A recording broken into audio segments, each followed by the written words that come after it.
If you're searching for a wrestling podcast that's filled with fun, this is definitely Davey Boy Smith's finest fucking moment. He goes, he fell on his ass. He fell on his ass. Couple haters. Couple haters. That's staying in. wrestling nostalgia. I will take you back to May 26th, 1996. It was a stormy night. The wind was howling. Latest pro wrestling news and rumours. We've heard about the situations between WWE, Sasha Banks and Naomi. And hilarious tangents. Let's not tangent off. No Samoan spikes. That's it.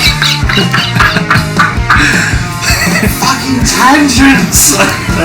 Then look no further. Join your hosts James, Stu and Jonny and subscribe to Top Turnbuckle Podcast. Hello and welcome to episode 18 of Top Turnbuckle Podcast with me, Stu. I'm Johnny Largemeat. And me, James. I'm alright because I'm eating a kebab, so I'm Johnny Largemeat. I don't know if I'll change it up a little bit. Johnny's on one recently. I like meat as well. True. Yeah, I'm sorry, it's just completely thrown me off there. Thanks, Johnny. It's alright. Yeah, welcome back to us. Thanks for taking the time to listen to us. Episode 18. And Johnny Largemeat here. Yeah, episode 18. Yes. Edging close to the big 20. We are indeed. And join us as Top Turnbuckle Podcast goes on a quest. Straight away, Jones's face just twitched around the left going, oh, fuck, here we go. An expedition. A voyage. As we battle sharks, zodiacs, giants and yetis on our way to the Taskmaster's Dungeon of Doom. Whoa. You said yeti wrong. Did I? Oh, yeah, I did, yes. Yeti. Yeti. I'd have someone on the Facebook page for that. So they were talking about it being a mummy. Yeah. Did you see that? Yeah, that sort of thing? We will get to that later. Let's save those. Along the way, we will dodge deadly curses from Watchhausen. We will hear beautiful angels sing songs and themes from days gone by. We will tackle top threes, and when all is said and done, we will stand tall with the holy grail of wrestling, the 1987 Slammy Award. I'm sorry, that takes Johnny ages to do this. Fuck, it's worth it, mate. There we go. Yes, welcome. And let's just give you a quick introduction as to what we'll be doing this episode. We'll start off with our top three topic that was selected by James via Darren Brown. Yeah. Yes. Great topic. It was top three wrestlers outside of the WWE. Bum, bum, bum. I'm looking forward to doing that one. We will also be discussing our best or worst moments of the Dungeon of Doom. And if anyone out there actually has a best moment, I will be shocked. Bum, bum, bum. As always, we'll be having Danhausen, Watchhausen, and we shall be having our shite match review. And also, sing along. The world famous. We need to come up with a name for it. Johnny Oki. That's quite good, yeah. That's quite good. We have Jessie and Festus biscuits and gravy in the style of the one and only JamesBlunt. And I have sang this song about 50 times this past week to try and get it down. So hopefully, so Johnny takes I can so do you. I'm so proud. In his fucking garden. He said that earlier. I was walking around the garden just I don't know what my neighbours for. I've got images of your family stood at windows going, is he having a breakdown or something? I mean, last week... Has he gone fucking mental? Last week he even changed it all to Victorian fucking style sexy. Well, yeah, true. Did. That was good. We also have our promo battle, which we will be doing. You two will. Us two. I thought we were doing it live. Well, we could... I don't know. Let's do it live. We want to do it live? Yeah. All right. I'm not editing this. No, that's fine. We'll do it live. Yeah. Welcome to on the spot, spontaneity. If you don't like it, tough. Yes, there we go. And as always, we'll be finishing off with the news. Dun, dun, dun, dun. How have we all been? Tired. Tired. I'm immensely tired. I've been burning a candle at both ends for being busy for work, and we had a nice little jolly out there, didn't we? We did indeed, yes. We went to lovely London. Lovely London. Lovely London. We went to the Kentish Town Forum on Thursday night to go and watch the thoroughly entertaining and enjoyable Ice Nine Kills. Yes. And it was a lot of fun. Fucking brilliant. Absolutely brilliant. Thoroughly enjoyed it. Yes. So anyone out there who's never seen them or listened to them, you've missed out. Yeah. Go check them out. Quite frankly. If you get a chance, go see them. Yeah. Other than that, not a lot else really, apart from work. One funny thing is, I've somehow signed myself up to become a scout leader. Oh, you're telling me this. I've no idea how this has happened. I didn't know the Scouts were still fucking Apparently going. they are. Yeah. I don't know. What Yeah, but kids now don't do that sort of thing. No. No. Well, you see, when we were younger, you see like the fucking brownies and everything, and Cubs, Sea Yeah. Scouts. Apparently you get all sorts now. There's beavers, there's Girl squirrels. Guides. Yeah. But it's all mixed now, apparently. Oh, is it? Yeah. So I don't know what has happened. How I've managed to sign myself up to this. Like, I don't know whether to back off and just ignore the person who's asked me to do it, or go full on. He don't listen, does he? No. I was going to say, you just fucked up big time there. probably does. I could go in full on, get all the badges, and just own it.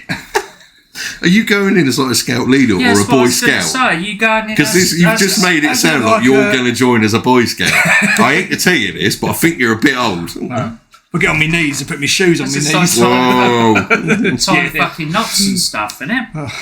I don't know. I've no idea. Not survival, camping, I cooking. never And next episode, I'll be able to update you a little bit more. Yeah. We went to the Jesus bashing thing. Do you remember that? Oh, yeah. I used to fuck them off every week. What were we thinking? I'm not going to name what the club was. No. I was such a little bastard. We all were, to be fair. We were all little shits when we were younger. They used to kick me out every fucking week. If there's anyone out there wondering what the smulching and chomping noise in is, James just tucking into his kebab at the moment. Have you got a review? A review for the listeners out there? Yeah, it's fucking nice. Yes, there you have it. Right, tuck into that meat. Go Fucking on. nice. Go on, shove it all in. That's making you look dazzling today. I worry about What is it. going on? Anyway, Johnny was let's... talking earlier. I just want to say this. Johnny was talking earlier about Rick Rude's cock. I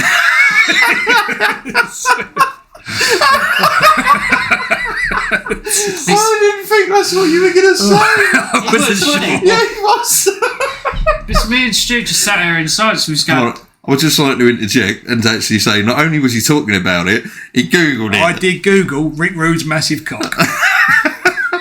I couldn't find anything about it. Oh my Apparently God. there's a story out there that he has got a massive todger. there's a story out there that he injected his cock with Viagra. Yeah. And there's a story that he lost it as well. Not the Viagra. Tell you what, the wrestler's fucking rumour mill is terrible. So if anyone finds it on their travels, send it to this address. If anyone's picked it up instead of a cucumber, then, out in Waitrose. Who's that, on a tangent, who's that bloke who lost his cock on South Park? Do you remember? No. I can't remember. Yeah, I'm sure it was attached to like a mouse or something. If anyone out there in listener land can help us out with that, that would be brilliant. I know that's true. I can't remember. Should we go on to the first topics then? Yes, let's now that do we've managed so. to cover Johnny's You two obsession think with... I'm mental, but No, I don't. It's South Park, isn't it? They've covered all sorts, mate. You know. But if you do see Rick Rude's cock out there, it will say simply ravishing on it. And some lipstick marks. Oh my God. I'm sure that's what he had on his logo. Right. Okay, right, there we go. Right. Let's move on to our first topics. Our top 3 best wrestlers outside of the WWE. Yes. Who would like to start? Well, you've got a gob full of food at the moment, so I'll look over at Johnny. That would be me then. Go for it. Right, my first pick is known as the non-binary nightmare and the warlord of the wasteland. Now, I need to get this right because she doesn't go by she. They go by they and them. So if I get muddled up, I'm sorry. I apologise. They look like they've stepped right out of the Mad Max movies. Yeah. They debuted in 2018 and they are a monster. They're so good that Sarah Logan stole their look. Yeah. No, I got to agree with that. She was doing on the independents before Sarah Logan, and she was paying for all of her clothes, everything, and the WWE paid for Sarah Logan to have everything exactly the same. Yeah. I agree with you to an extent. I think that the character's from a game called Serena's Hellblade. Okay, so that's where I think it comes from. I think that maybe, honestly, I'm not sticking up for WWE. No, I don't even think they know who Max the Impaler is. I really don't. That character, for me, and anyone who's a gamer will see it straight away. That is taken from Serena's Hellblade. Okay, fair enough. Yeah. They wrestle women and men, and have also become the first masculine, non-binary wrestler to compete in an AEW ring on an episode of Dark Evolution. They've also wrestled for Ring of Honor and many other promotions, but is currently signed to NWA. They are what a monster women wrestler should look like. Yeah. Oh, yeah. Scary, carries around a baby's doll with weird stuff all over it. Yeah. It's a complete monster. Absolute beast. Beast! Yeah, absolute beast. So there you go. Wow, that's my first pick. Awesome pick. It was based off of this girl, guys. Sorry, James is just currently searching images and come up and showing us the character from the game. The people will know. Right. Who are listening. Any gamer will know. Can't say I know the game, to be honest. It's a massive game. Right. It dealt with mental health. Okay. It's a mega game. Okay. And it's Looks cool. Yeah. Look, that's where Okay. from. Yeah. But she looks Viking, doesn't she? Yeah. But it's Hellblade, where she's got it from. Awesome. I'm guessing, but I would say for sure because she's around the same time as that's really kicking off. Yeah.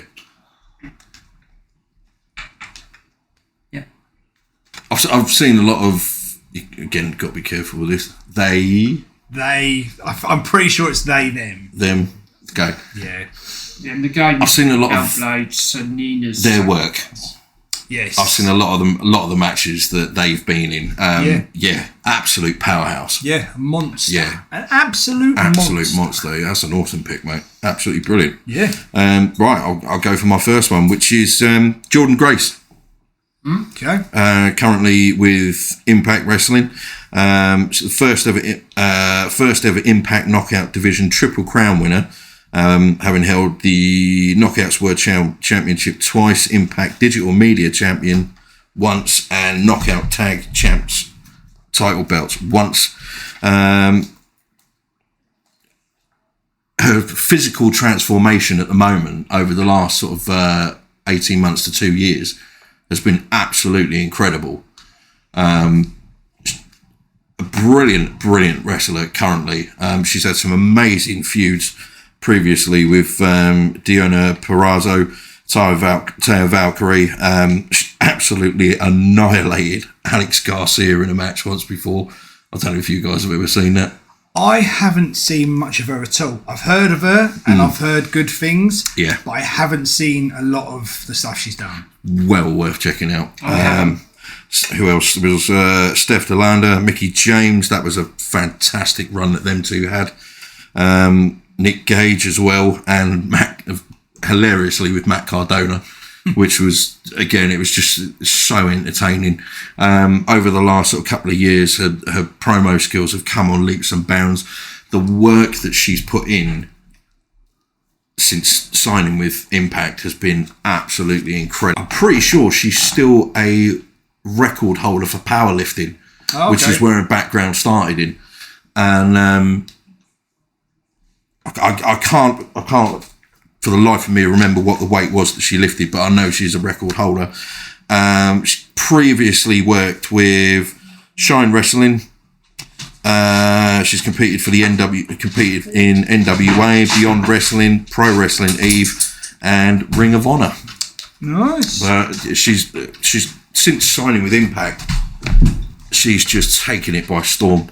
Personally, I think she's one of the best women's wrestlers around at the moment. I'll have to check her out. Yeah, it's so well worth checking out. She's phenomenal, absolutely phenomenal. Nice. Yeah. Good pick. Over to the little chomping machine here. Oh, meat. Should we do a little musical interlude while he finishes?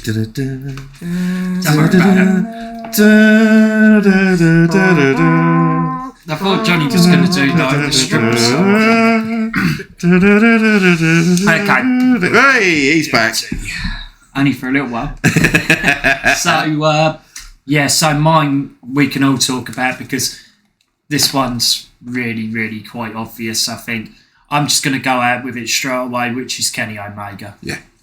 Got me back into watching indie wrestling. Yeah. I fell out of love with it for a little while and just got me all back into it. Got me started watching everything again.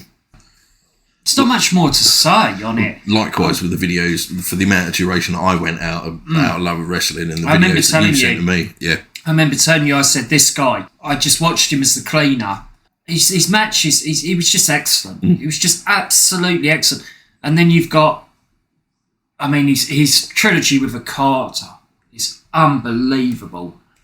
It's just unbelievable. Dave Meltzer kind of ruins it by giving it stupid scores.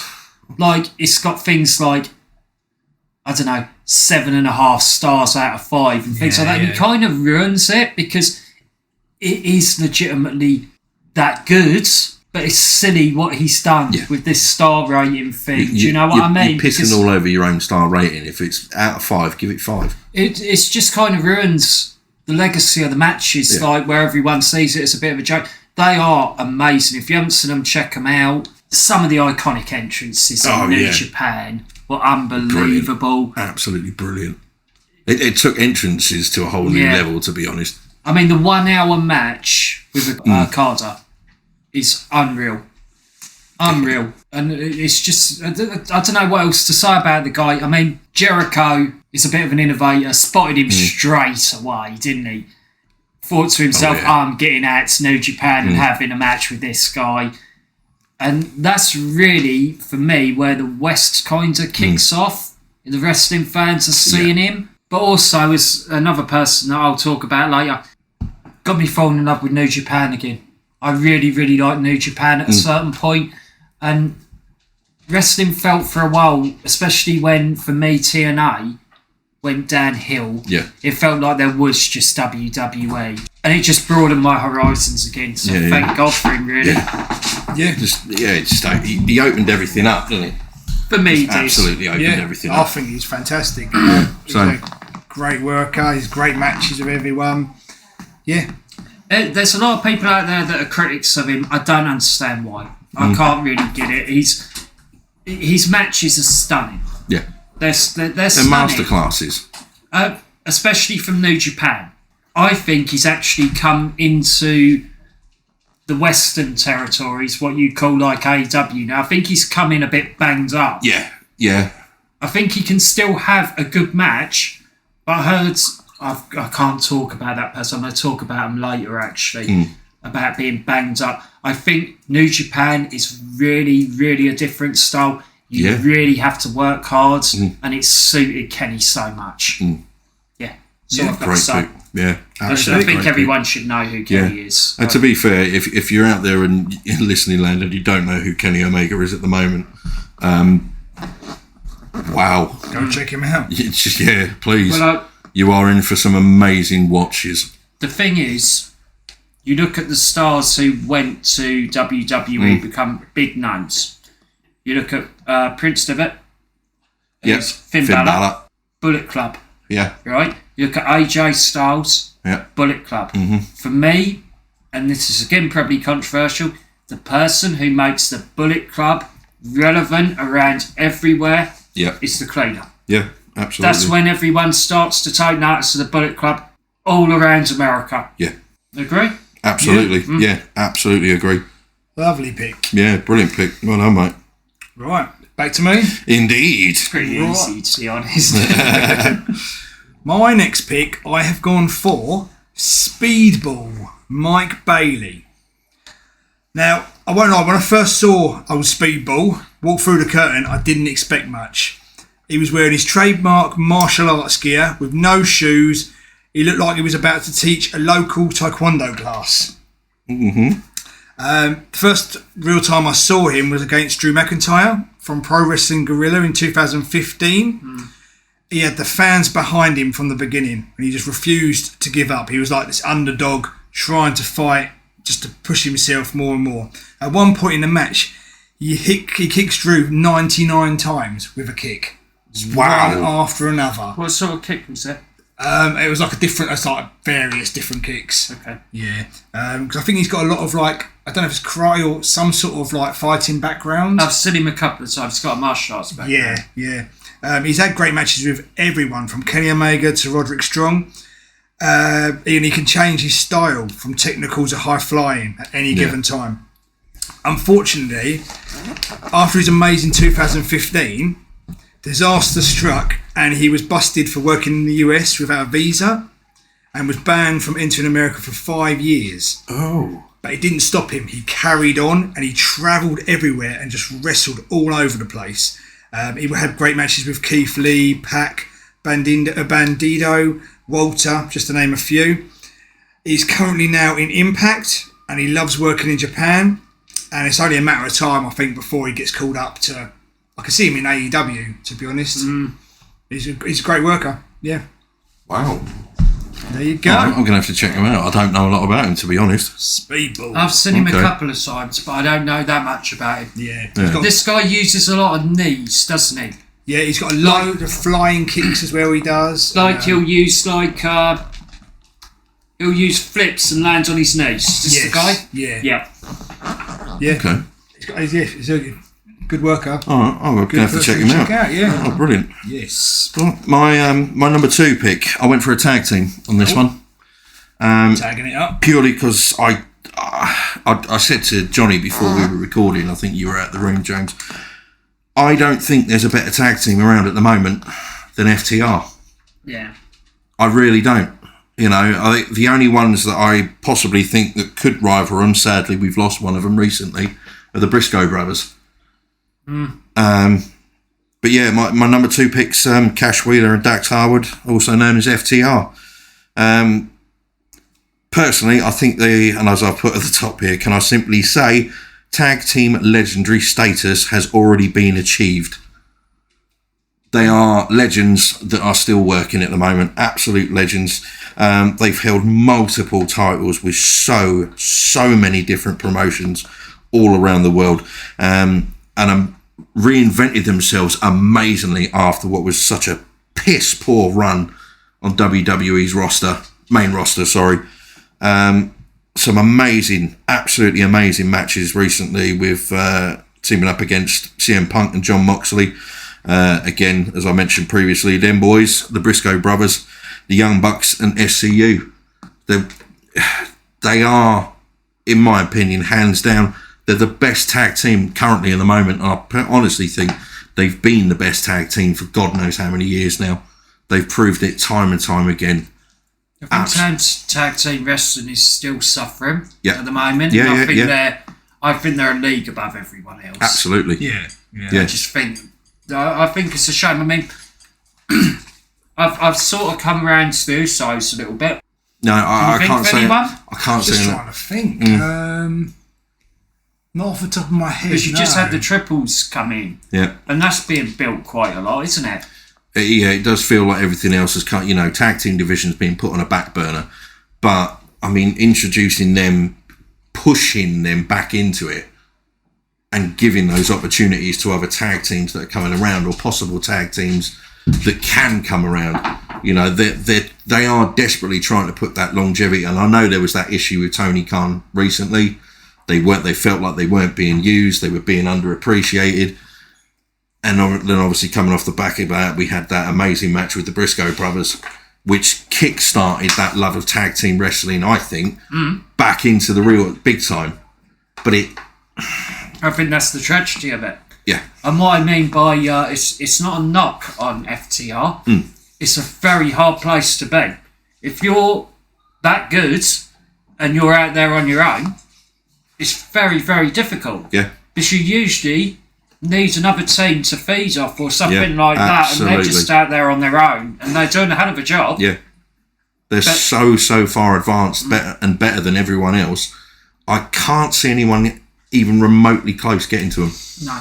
I mean, you had the legacy, potentially, of a rivalry, which is so sad now with the Briscoes moving forward. Like a proper one which you could just keep coming back to. And unfortunately, we've lost that, and they seem to be out there on their own, and I feel quite sorry for them. I do. Bucks have gone off to triples, haven't they? Yeah. A bit more. Even the Blackpool Combat Club has started looking at triples, haven't they, and messing about all over the place. The only thing I would have really liked to see, but I know Mark Briscoe has said he ain't doing it, because he's already said, now that my brother's gone, I'm not doing tag teams. Because out of respect, it's not right. But I personally, as a tribute to Jay, I'd have loved to have seen Jay White team up with him because of the history that those three had together. Yeah. But sadly, that as we all know, that's never going to happen. I think that legacies within wrestling depends on how people feel old school about things. I love it when someone actually sticks to their guns. If someone says, I'm retiring, I love it if they actually do retire. Yeah. Not come back for the 21st time. I believe him. Yeah. I believe him, But, as I said at the beginning, FTR, they're in a world of their own. They're in a league of their own. They're in a universe of their own. They are the best tag team specialists out there.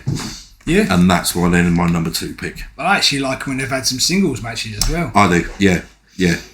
Both Dax and Cash, they're proper old school wrestlers.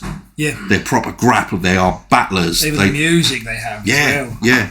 Out of curiosity, does anyone know what FTR stands for? Fuck the Revival. Is that it? Yeah.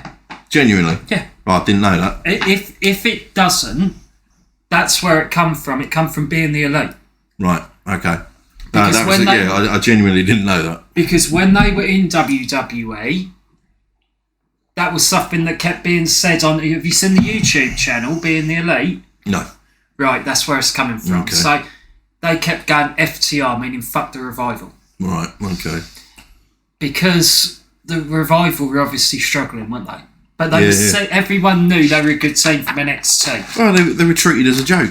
I mean, look at that whole shaving each other's back fucking thing that they had to do there. I never watched that, so I don't know what that was all ridiculous. about. Did you see the characters they were going to be? Yes. They were like weird, kind of like bright colours. Yeah. And I don't even know what it was meant to be. Big massive hat, I think. He's a one of fucking them. idiot, Vince, sometimes, isn't he? He's a prick. You didn't even need to change them. No. It's nothing you needed to do. Proper throwback old school team. Yeah. Yeah. There we go. Yeah, that's my number 2 pick. I'm happy to win that there. Yeah. Good. Here's an interesting thing. So obviously, everyone knows FT. FTR, yeah. Sorry, I've just stepped my kebab, so I'm a bit like... He's back in the swing now. Yeah. So, I'd like to see, and this is just me talking out loud, I'd love to see in the future some sort of DIY reunion and them have a legacy. Yes. But because those two are doing fuck all, let's be honest about it. The Ciampa's still out injured though, isn't he? Apparently he's weighing the most he's ever weighed. He's put on a lot of weight. Okay. I can't see them ever doing anything with him. I think it's too late. Gargano's he ever going to get over? I gave up with him when he first came in. They never really did anything with him. He's a talent. Yeah. But why not stick them together? And if they're not getting over in WWE, I'd just love to see it. I'd love to see some sort of tag team thing formed. Do you understand what I mean? Where there's a rivalry that we can get into. Because at the moment, there's nothing. Ladies and gentlemen, welcome to one of our world famous tangents. I think it's a good tangent. Well, it is a good tangent, yeah. You know, because it's... I just look back. I'm sure DIY and the Revival had a rivalry. They did. Yeah. And it was like good in NXT. Mm. I just think those two are wasted. Johnny Absolutely. Gargano and... They're superb. Absolutely superb. All right. Back to go. you, James. Number 2. Who should I go for? Okay. Yeah, so the guy that I'm going to pick is actually one of the most decorated wrestlers around. Johnny Reggae. He always gets brought up. Yeah. I don't know who he is. Never met him. But I think, again, this comes from the Western perspective. I think he's the most underrated wrestler, maybe ever. Hillbilly Jim. I actually am quite angry about him being underrated. I'll be honest with you. Hillbilly Jim? No, this guy. That's why I'm so serious. So I'm actually like pissed off that he's underrated. Within the casual fan base. Right. Okay? So there's Hiroshi Tanahashi. Okay. Never heard of him. No. He literally, at one point, near enough carried New Japan on his back. Okay. Right, so he started off... There was this thing, there was this union called the Three Musketeers. Have you heard of this? No. Right. So do you remember Masato Chono? Is it Masato Chono? Masa Chono. Masa Chono. Yeah. Of this thing with Japanese names. But Chono, who was in WCW, he was part of the Musketeers. Okay. With Muta. You heard of Muta? Yeah. Not Great Muta. No. Muta. I know. Yeah. Right. And someone else. I can't remember that guy's name off the top of my head. But the next Three Musketeers, right? I keep thinking D'Artagnan. The next Three Musketeers in New Japan. Sorry. In New Japan Pro Wrestling, right? Was Shinsuke Nakamura, Oh. Tanahashi, and a guy who went on to actually be an MMA star. And his name was Katsuri Shibata. Holy shit. No way. Yeah. Did you know him? Yeah. Good fighter. Yeah. Now, this is what will make you laugh. Nakamura was the person who struggled for an identity early on, right? And the real star of them all was Tanahashi, Right. right? You're going to know who Tanahashi is. Okay. So, he goes on, right, to have a feud, and I can't go in, otherwise I'll do a whole podcast on him. I love him that much, right? So I've got some notes that I'm going to have to actually cut them down, right? So his first title win... Sorry, say that last bit that you just said again. This is the first time in God knows how long since we've been doing this I've actually seen James with some notes. Yeah, because I'm that serious about it. I'm that You serious. have it here, folks. Since episode 1, this is the first time in 18 months we finally got there. I'm just so serious about this guy because he's so good. Have you ever seen the guy doing the air guitar in Japan? Yeah. It's him. Really? He's been around for years. Yeah.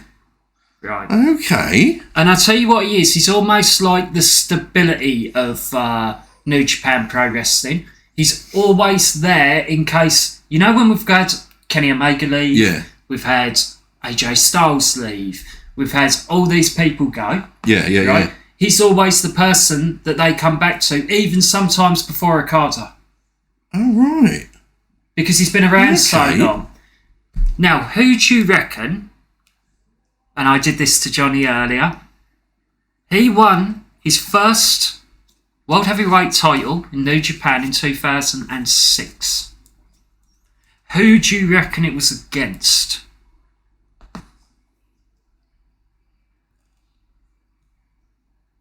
Oh, this is a long, intense pause, isn't it? Yes. That's what I was thinking. You'll never 2006. You'll never get it.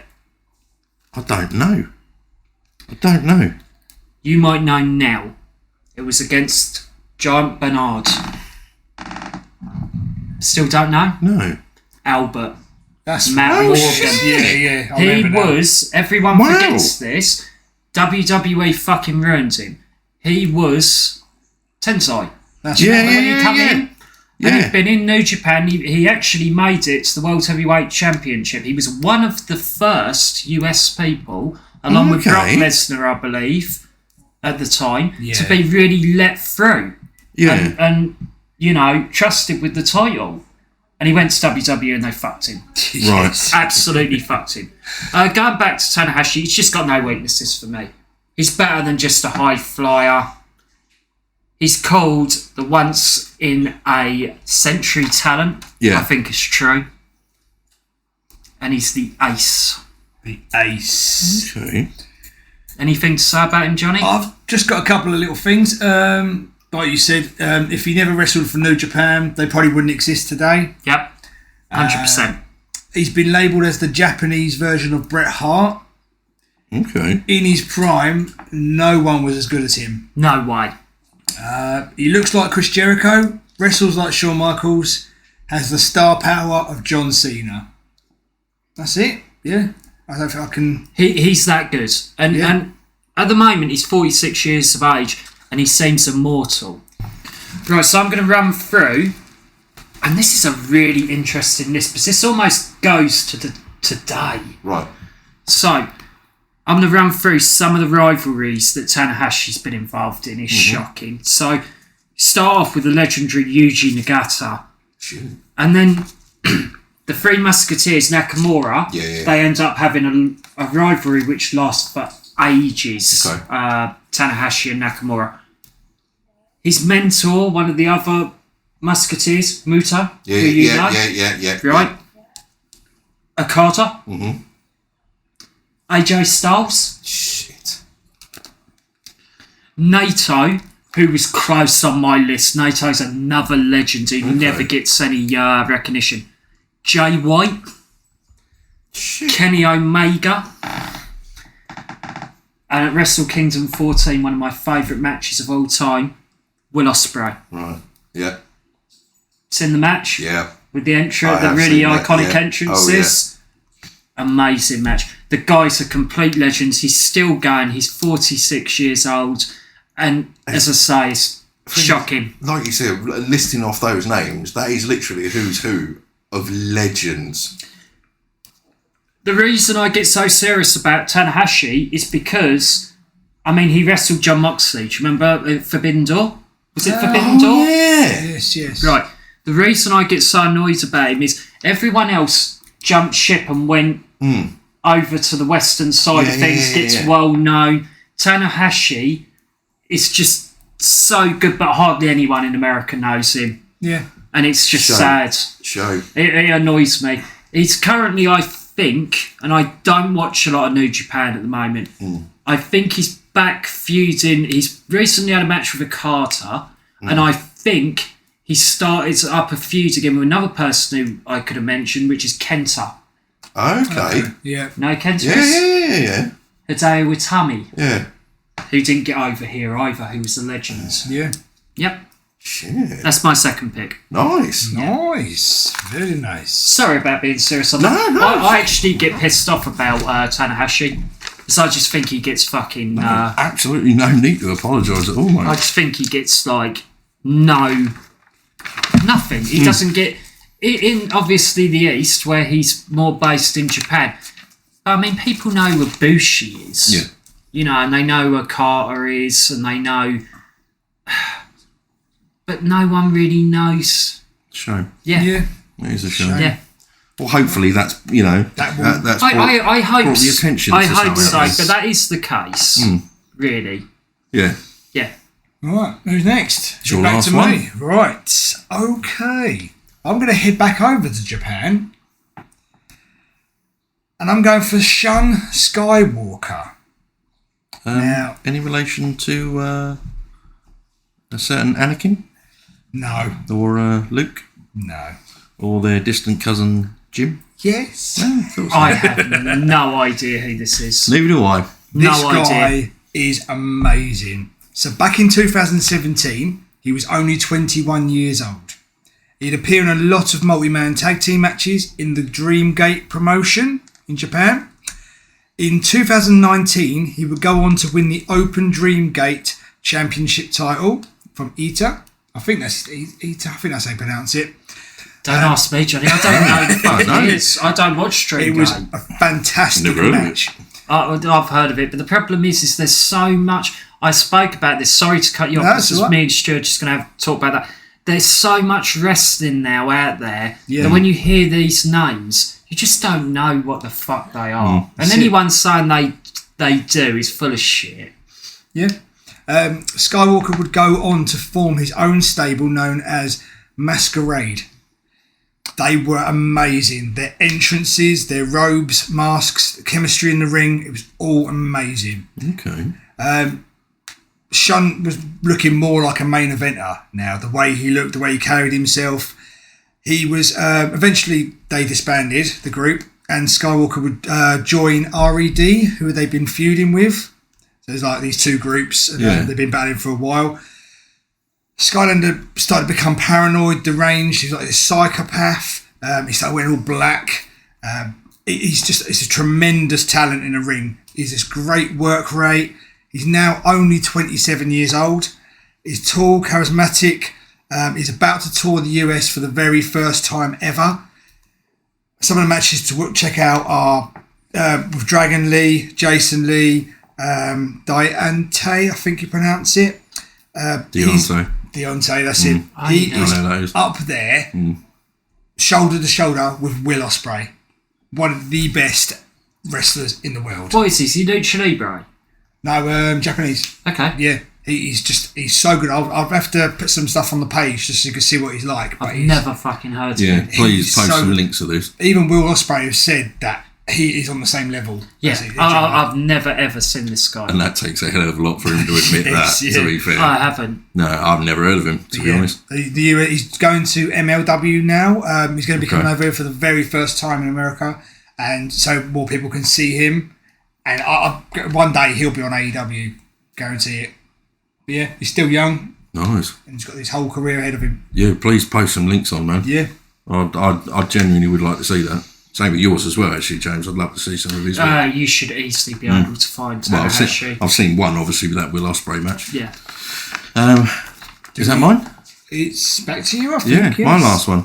Well, funny you should actually mention him, as we've all mentioned my number one pick at some point, and me actually just a few seconds ago. My number one is Will Ospreay. Yeah. It had to be. He is easily one of, if not, the greatest wrestler on the planet at the moment.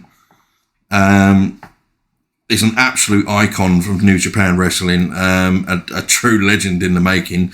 I literally just wanted to list those. Some of the best matches that I've seen him have against the likes of Kenny Omega, Shingo Takagi, Okada, Marty Scurll, Takahashi, which James has obviously mentioned, and Walter and Kushida.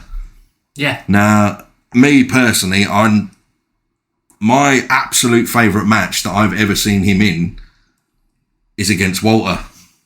Yeah, that match is on YouTube, and I've seen it on the little, the little viewing thing that you get. I've never gone on there. I don't think I've ever seen it. Many years back now, we're talking probably about 9 years ago, James sent me this random link, and it was a link to one of Will Ospreay's matches.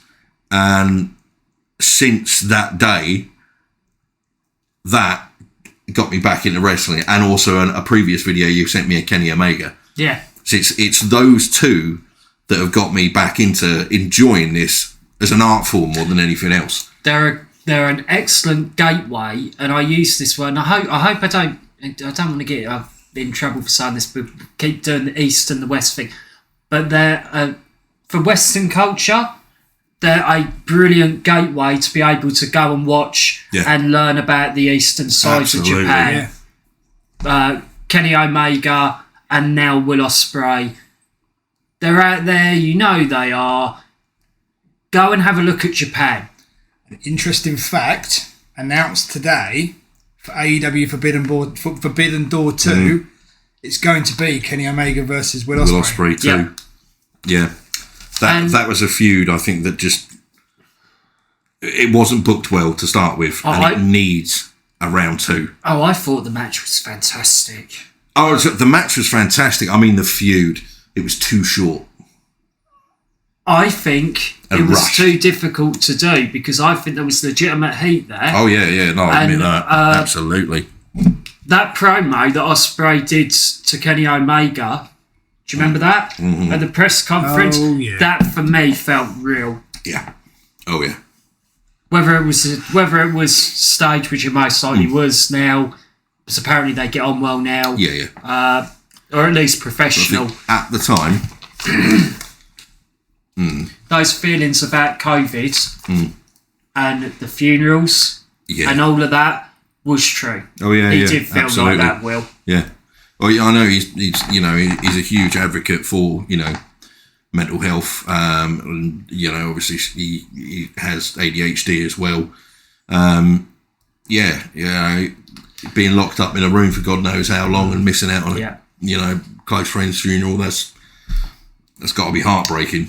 Felt a bit sad for him recently, Stu. I don't know if anyone else saw this on Twitter. I reckon this was about a month and a half ago. He was sitting in his car, and he'd done. I sent you this, John. Yeah, and he'd done a. Oh yes, you did. Yeah, he'd done like almost a FaceTime to his his fans. Yeah, and he was quite depressed, and he said like, I don't, I hope you're all enjoying it because I don't know how longer I can do this. He said, my body hurts, I can't carry on. Yeah.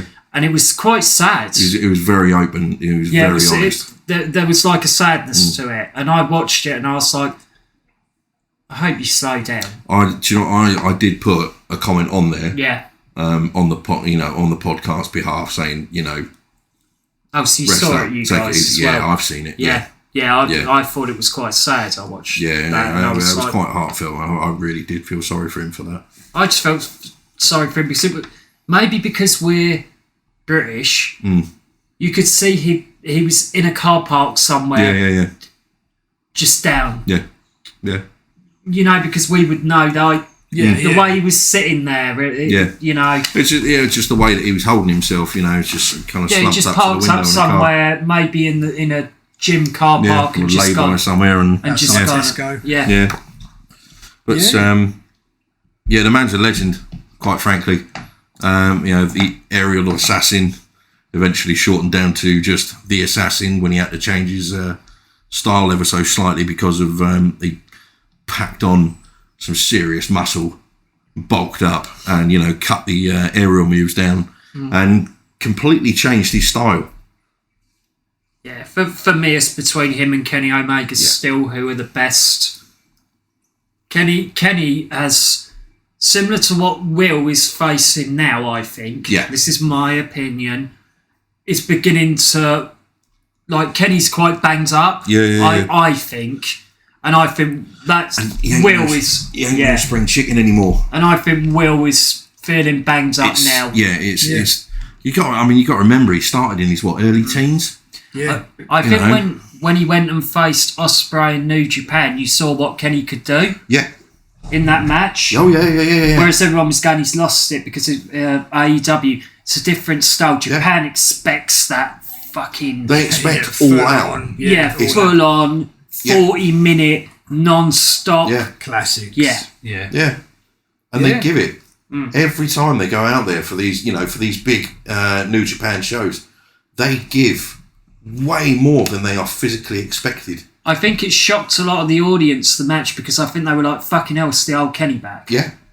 And I don't think he's ever gone. No. I think it's the style of Japan. Yeah, totally. But at the same time, he's banged up. I mean, I heard rumours that he may not have been able to come back after the last one. Yeah. He was in a bad way, I think, from what I heard. Yeah. Right, we're round to our last one of the whole group. The whole section. Indeed. It's over to you, James. Okay, so my last one is actually a star to look out for in the future.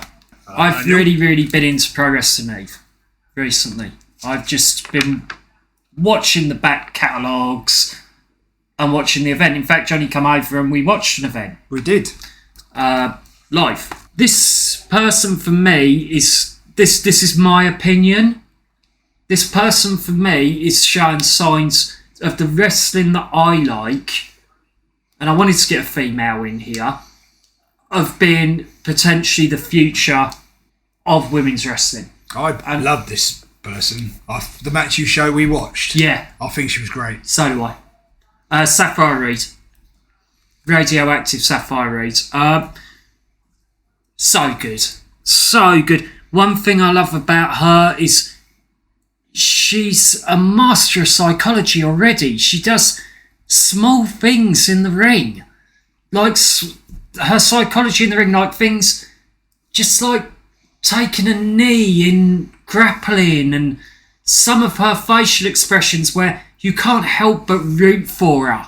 Like, she always comes across at the moment, because she's booked this way, as like an underdog because of her age. Yeah. But her talent, it just shines through. How old is she? 18. She's only 18.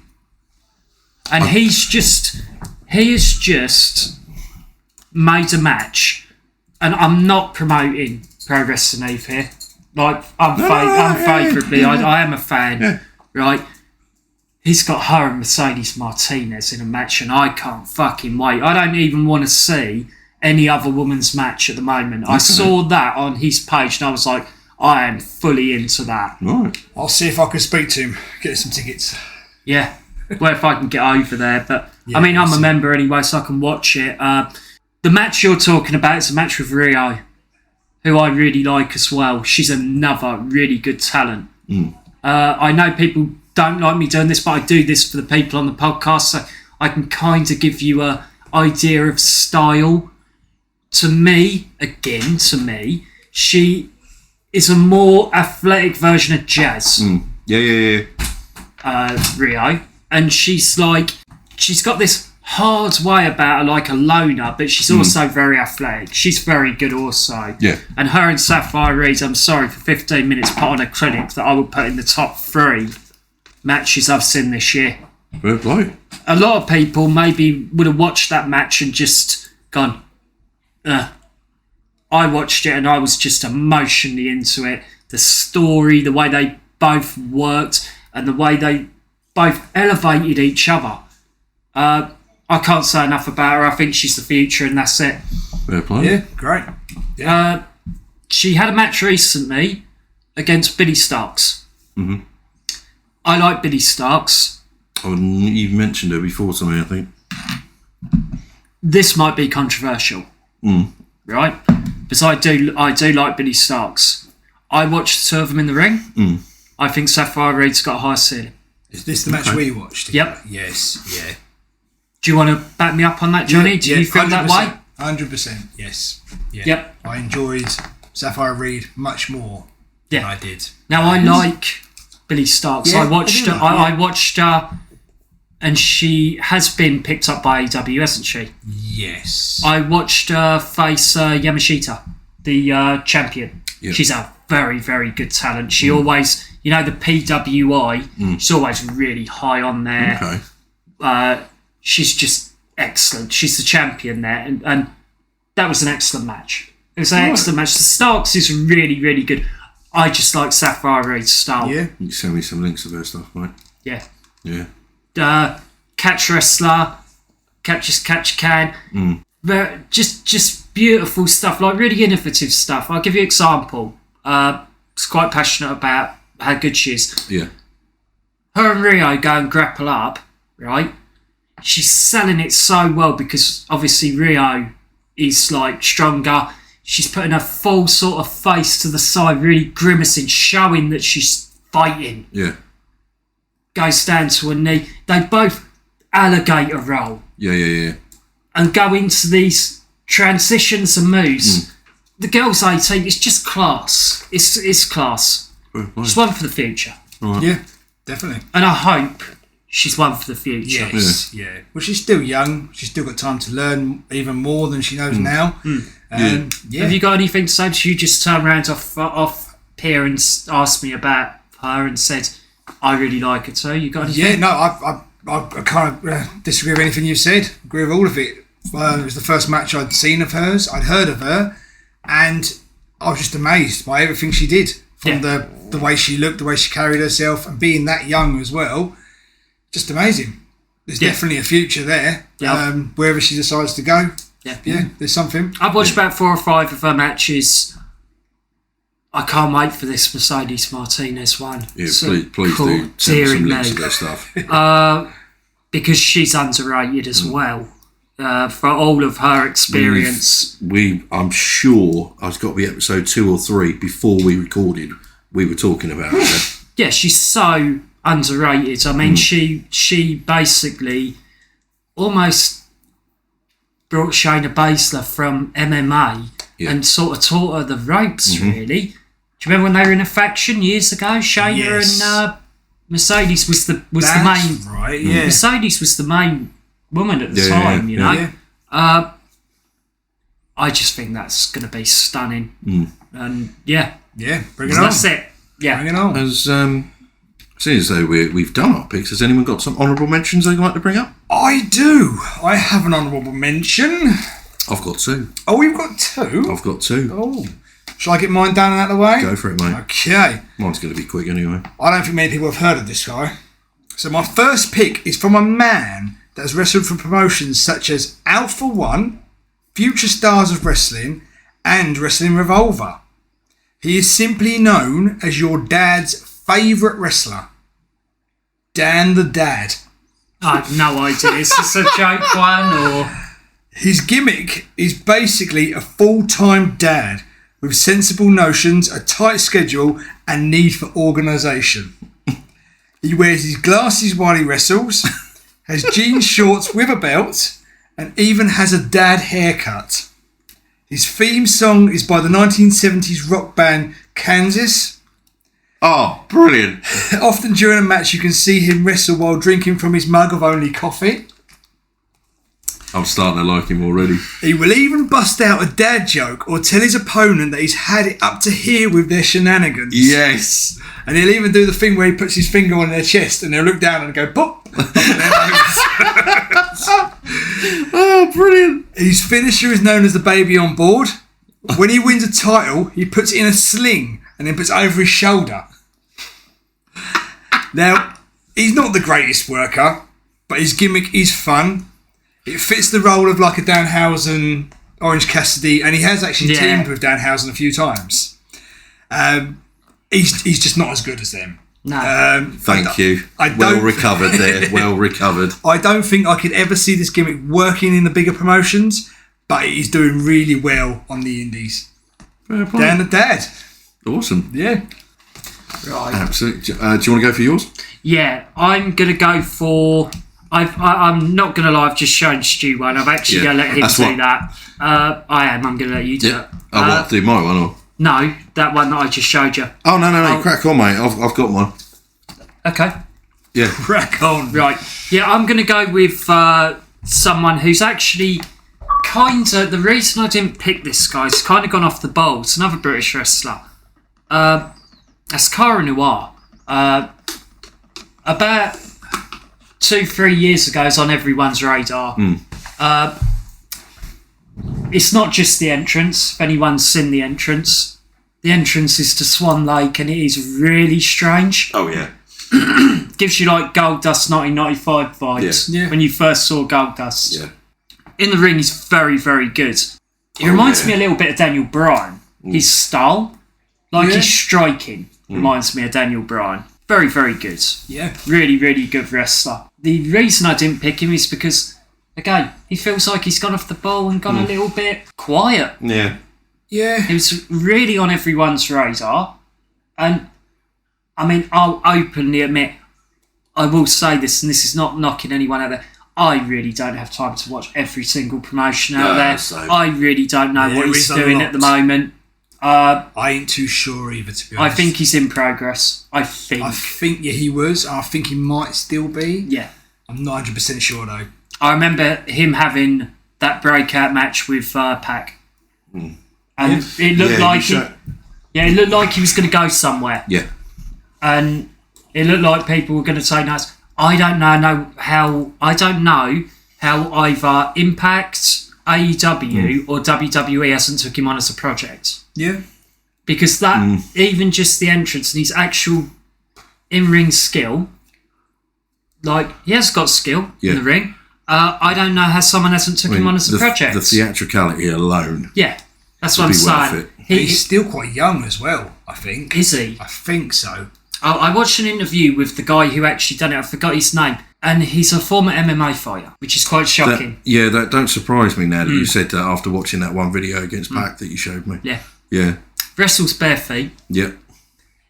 What's really interesting is I can see why people sort of switch off after the entrance, because when he takes all that attire off, he's very, very like basic. Yeah. Wrestles with bare feet and just got like black tights on.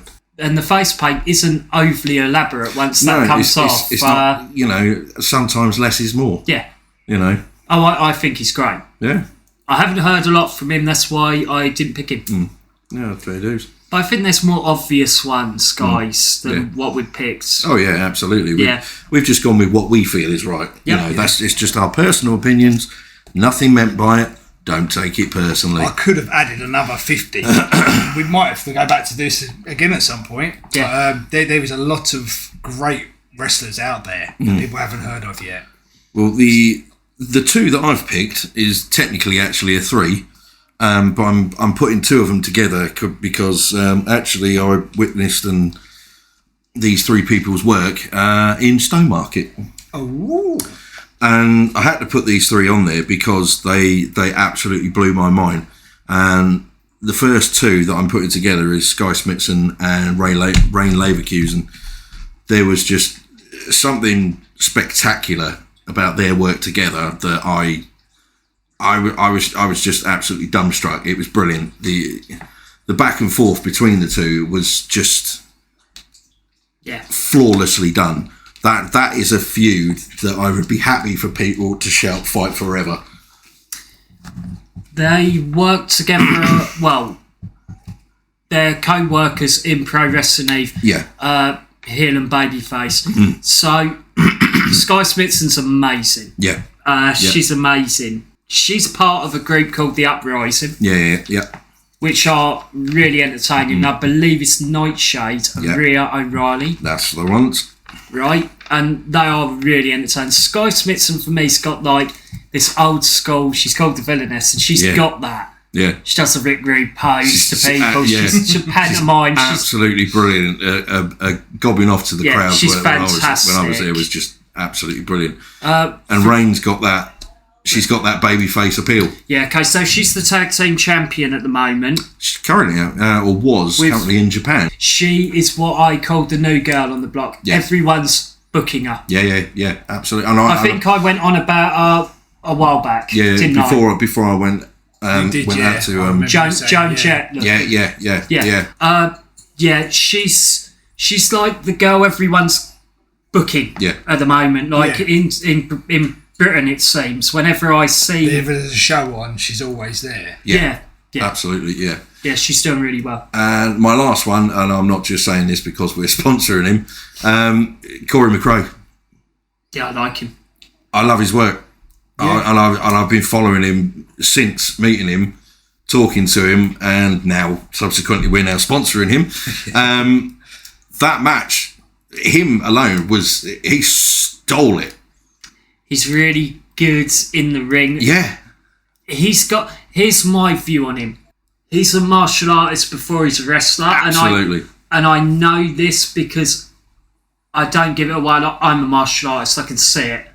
He's a martial artist before he's a pro wrestler. Yeah. That's my opinion. I think he is. And also, again, pantomime. It seems... He's got these great qualities that I could compare, and I think I said this previously on our episode where I went and reviewed it.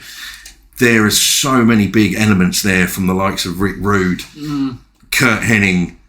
He's just got that lovable heel about him. That's the problem with him, that you can't help but cheer for him even though he's trying to be an arsehole. But it works. Yeah, but he works. It does. He's got that it factor that I mean, these three. This is exactly why I picked these three. They belong, or they need, to be pushed. He's got to be pushed. He's very, very good. Yeah. Absolutely. Very, very good. Those three, big things have got to be on the horizon for them three. Yeah. Yeah. That's my honourable mentions. Nice. Yeah, very good.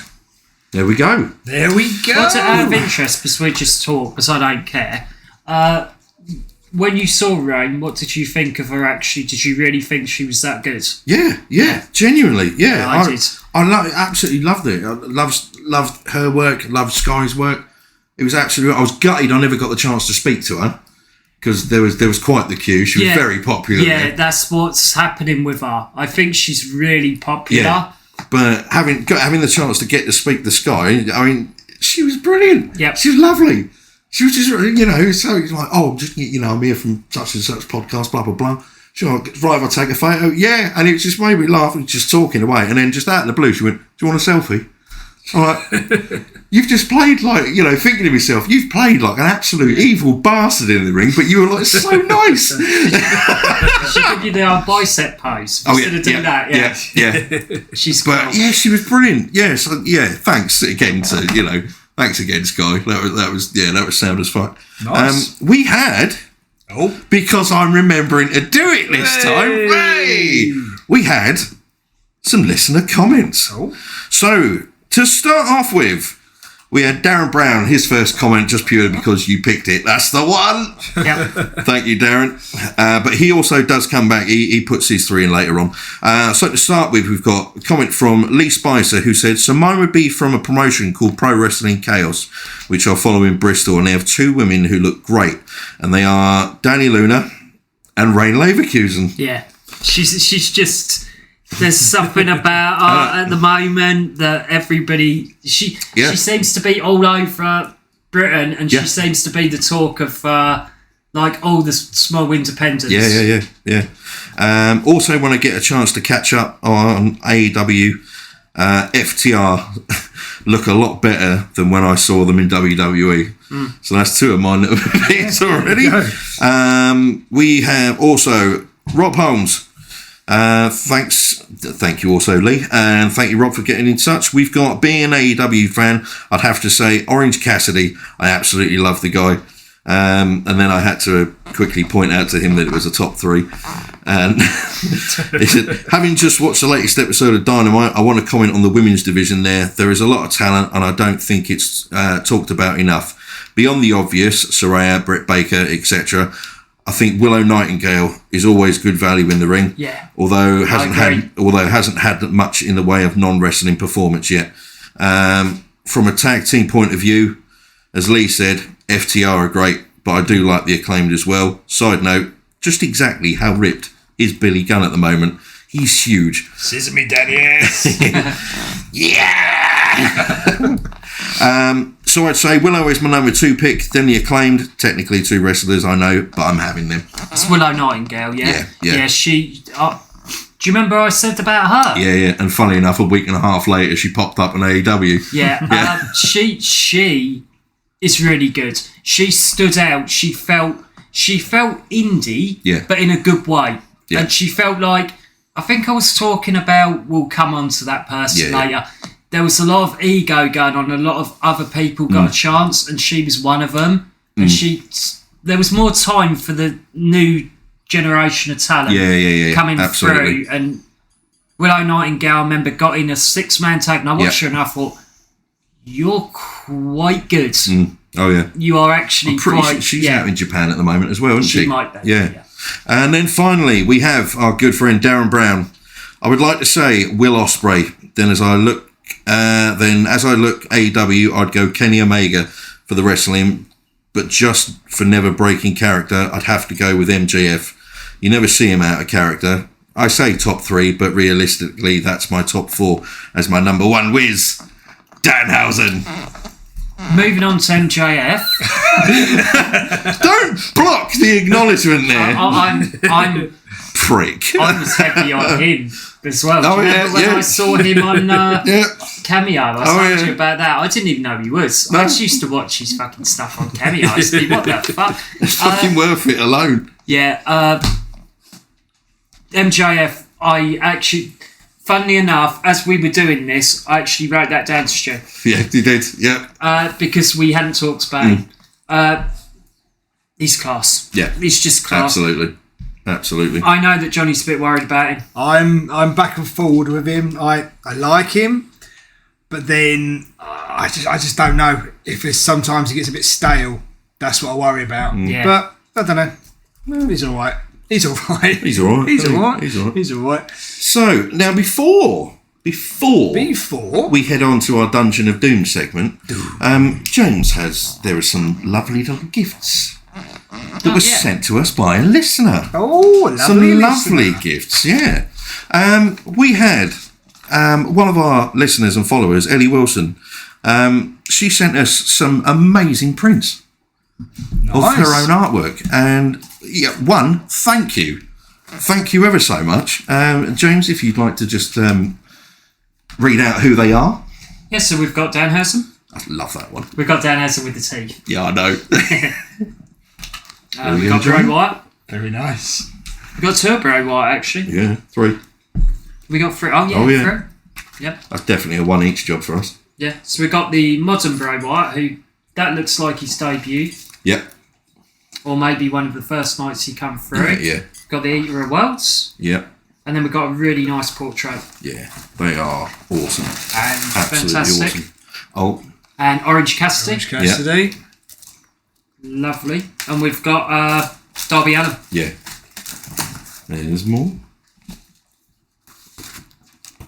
We have a reindeer. There's a buck. That's a buck, young bucks. Yep. I did wonder. That. Hence all the we got sparkly, another beautiful, Bray bright colours. Almost looks like an etch in that one. Oh, yeah. Yeah, that's cool. And that's not... that's my real Ospreay signed picture. Yeah. Thank you very much. Who was it that gave you that? Jim Sangwell. Thank you very much for that, Jim. Most appreciated. That was another present. Thanks ever so much, Ellie. They are awesome. We will actually be having our own little top turnbuckle wrestling match as to who gets what. Although the Danhausen one I'm playing, so you can all fuck yourselves, quite frankly. It's nice. Yeah, most appreciated. And for any of our listeners out there, please go and check out her work on Instagram. Her name on Instagram is at emerald_neon_suicider. Please go and check out her work. It's really good. And thank you ever so much again, Ellie, for sending those in. Yes. Really do appreciate it. Beautiful. Thank you very much. Thank you very much. There we go. So here comes the best and worst. There ain't no fucking best in this section, mate. Well, our best and or worst moment this month was kind of picked by all of us. It was picked by you. Was it? It's something we've spoken about. Oh, it was, yeah. You went I think you wanted to get it out of the way. Yeah, you two clowns have been banging on about these fucking bunch of I wish I'd done this sooner. But so we're going to be discussing our best or worst moments of... You can't call them legendary. The fucking infamous Dungeon of Doom. Mick Foley was in ECW t-shirt. No. An interesting thing. What I wanted to do, which I thought about doing, was where I'm doing these theme songs that I'm singing, I thought we could all get involved in this one. No, you're right. But it is all it is just laughter. Like scary laughing with a... Out. Get out. We ain't got to do it, but that's it. Yeah, that's all it is. I don't think I've done that for a couple of episodes. Get out. Johnny, you've got loads of fans anyway, mate. You don't need us. You have. Yeah, you don't need... mate, we'll just ruin it for you. Yeah. You know. You're lucky we did 2 takes, but you couldn't hear us very long. You couldn't hear us very laughing the last time. Who wants to start this shit show? Yeah, I will. Good. It's all brilliant.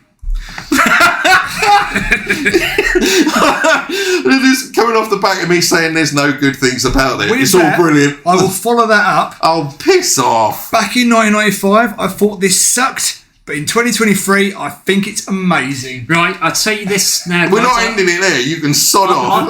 I said about this before, right? There's a YouTube person, they're fucking legends, right?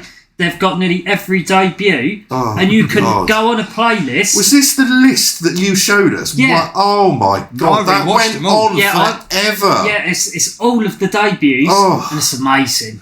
It's even got like the worst things, like Hulk Hogan getting stuck in there. Do you remember that? Yeah, I remember that. Right. Do you know what? For the first 15 minutes, I've got to be honest, I was laughing. But the longer it went on, the longer I felt like I was being lobotomised. I thought, right, it is ridiculous, corny, and utterly terrible. But when I watch it, I can't help but be entertained. It's like the movie Troll 2. It's so bad that it becomes great for all the wrong reasons. No. That is a piece of art. It should be put in the fucking, what's that? Is that building in one the with States? the guy with the glasses who goes, "Oh no, They're eating her, and then they're going to eat me. Yeah. Oh my god! Yeah, it is. It's Where fucking the town name is the word goblin backwards. So, Nilbog. I can only give two bad things really, and I'll give it. So one of them is Ed Leslie. He's just useless in it. He's terrible. And any time they want to even try and be serious in it, they've got no chance. Because even if he's trying to be like a dark individual, he's just crap. That's all he says. Like that. The debut of the Shark, which is Earthquake, John Tenter, is totally ruined by him. Yeah. He walks around and does like the Finn and runs around. When the Shark comes on, they play like this really bad Jaws music behind it. Where it's going instead of He was. I know he's passed, but I mean this as a talent. He was DOA, wasn't he? As soon as he come in with that gimmick. That gimmick was so out of date. Like the Shark? Yeah. But he thought to himself that this was going to be the best thing to reinvent his career. I felt sorry for him because he really, really got it wrong, didn't he? He got rid of the tiger tattoo and changed it for a shark. He was Avalanche, wasn't he? Yes, before that. Yeah. And then John Tenter after. Yeah. Was he Avalanche after the Shark? No, before it. Yeah, I thought he was. Yeah. Because he had a feud with Sting. That's right, yeah. So Ed Leslie, and also you can either say this is quite crass, and we'll never get monetised anyway for our language. You can either say the guy's covered in jizz, or he's or he's Sub-Zero's dad. That guy is the dad. He's called the Wizard. The Wizard, The Wizard's sleeve. He used to be in WWF years ago. Who has? And all he does... The Wizard. Jizzmaster. I think you know what I mean, you've seen it. The human dartboard. That's what I said. I'm Sub-Zero's dad from Mortal Kombat. The way he spoke was... The Housekeeper. Yeah, so I watched the... I'd love to hear him read a bedtime story to his kids. I should read one of his promos out. So that's what I'm going on to. Good night, tractor. Good night, moon. Have you ever fucking seen when they've got the ice out on, for what we're going to talk about later? Oh. Have you ever seen when he's out live and he's just shouting to the crowd? And it looks like they've wheeled someone's old granddad with dementia out, and he's just shouting. Where's my tea? I haven't got my socks on. Biscuits. Feck. Have you seen it? It's fucking terrible, isn't it? That's amazing. It's so, isn't it? It's terrible. Stop. It's so good. It's fucking terrible. It's so fucking good. Yeah. He comes out, and I imagine if you were in the crowd with that microphone, you wouldn't have been able to hear the rest of the fucking show because he's shouting so fucking loud. He's going, "Meg, da da, da da da," like this shit. To be fair, I'm amazed they even bothered miking him up. They didn't need to. Right. I'm gonna have to look at one of these promos. But they talk about the Warrior being out there. This guy's on like huge fucking LSD or something. To be honest, all of them. Every single one of them had to be on something to think, this is going to be great. How many members do you think there were in the 20 odd.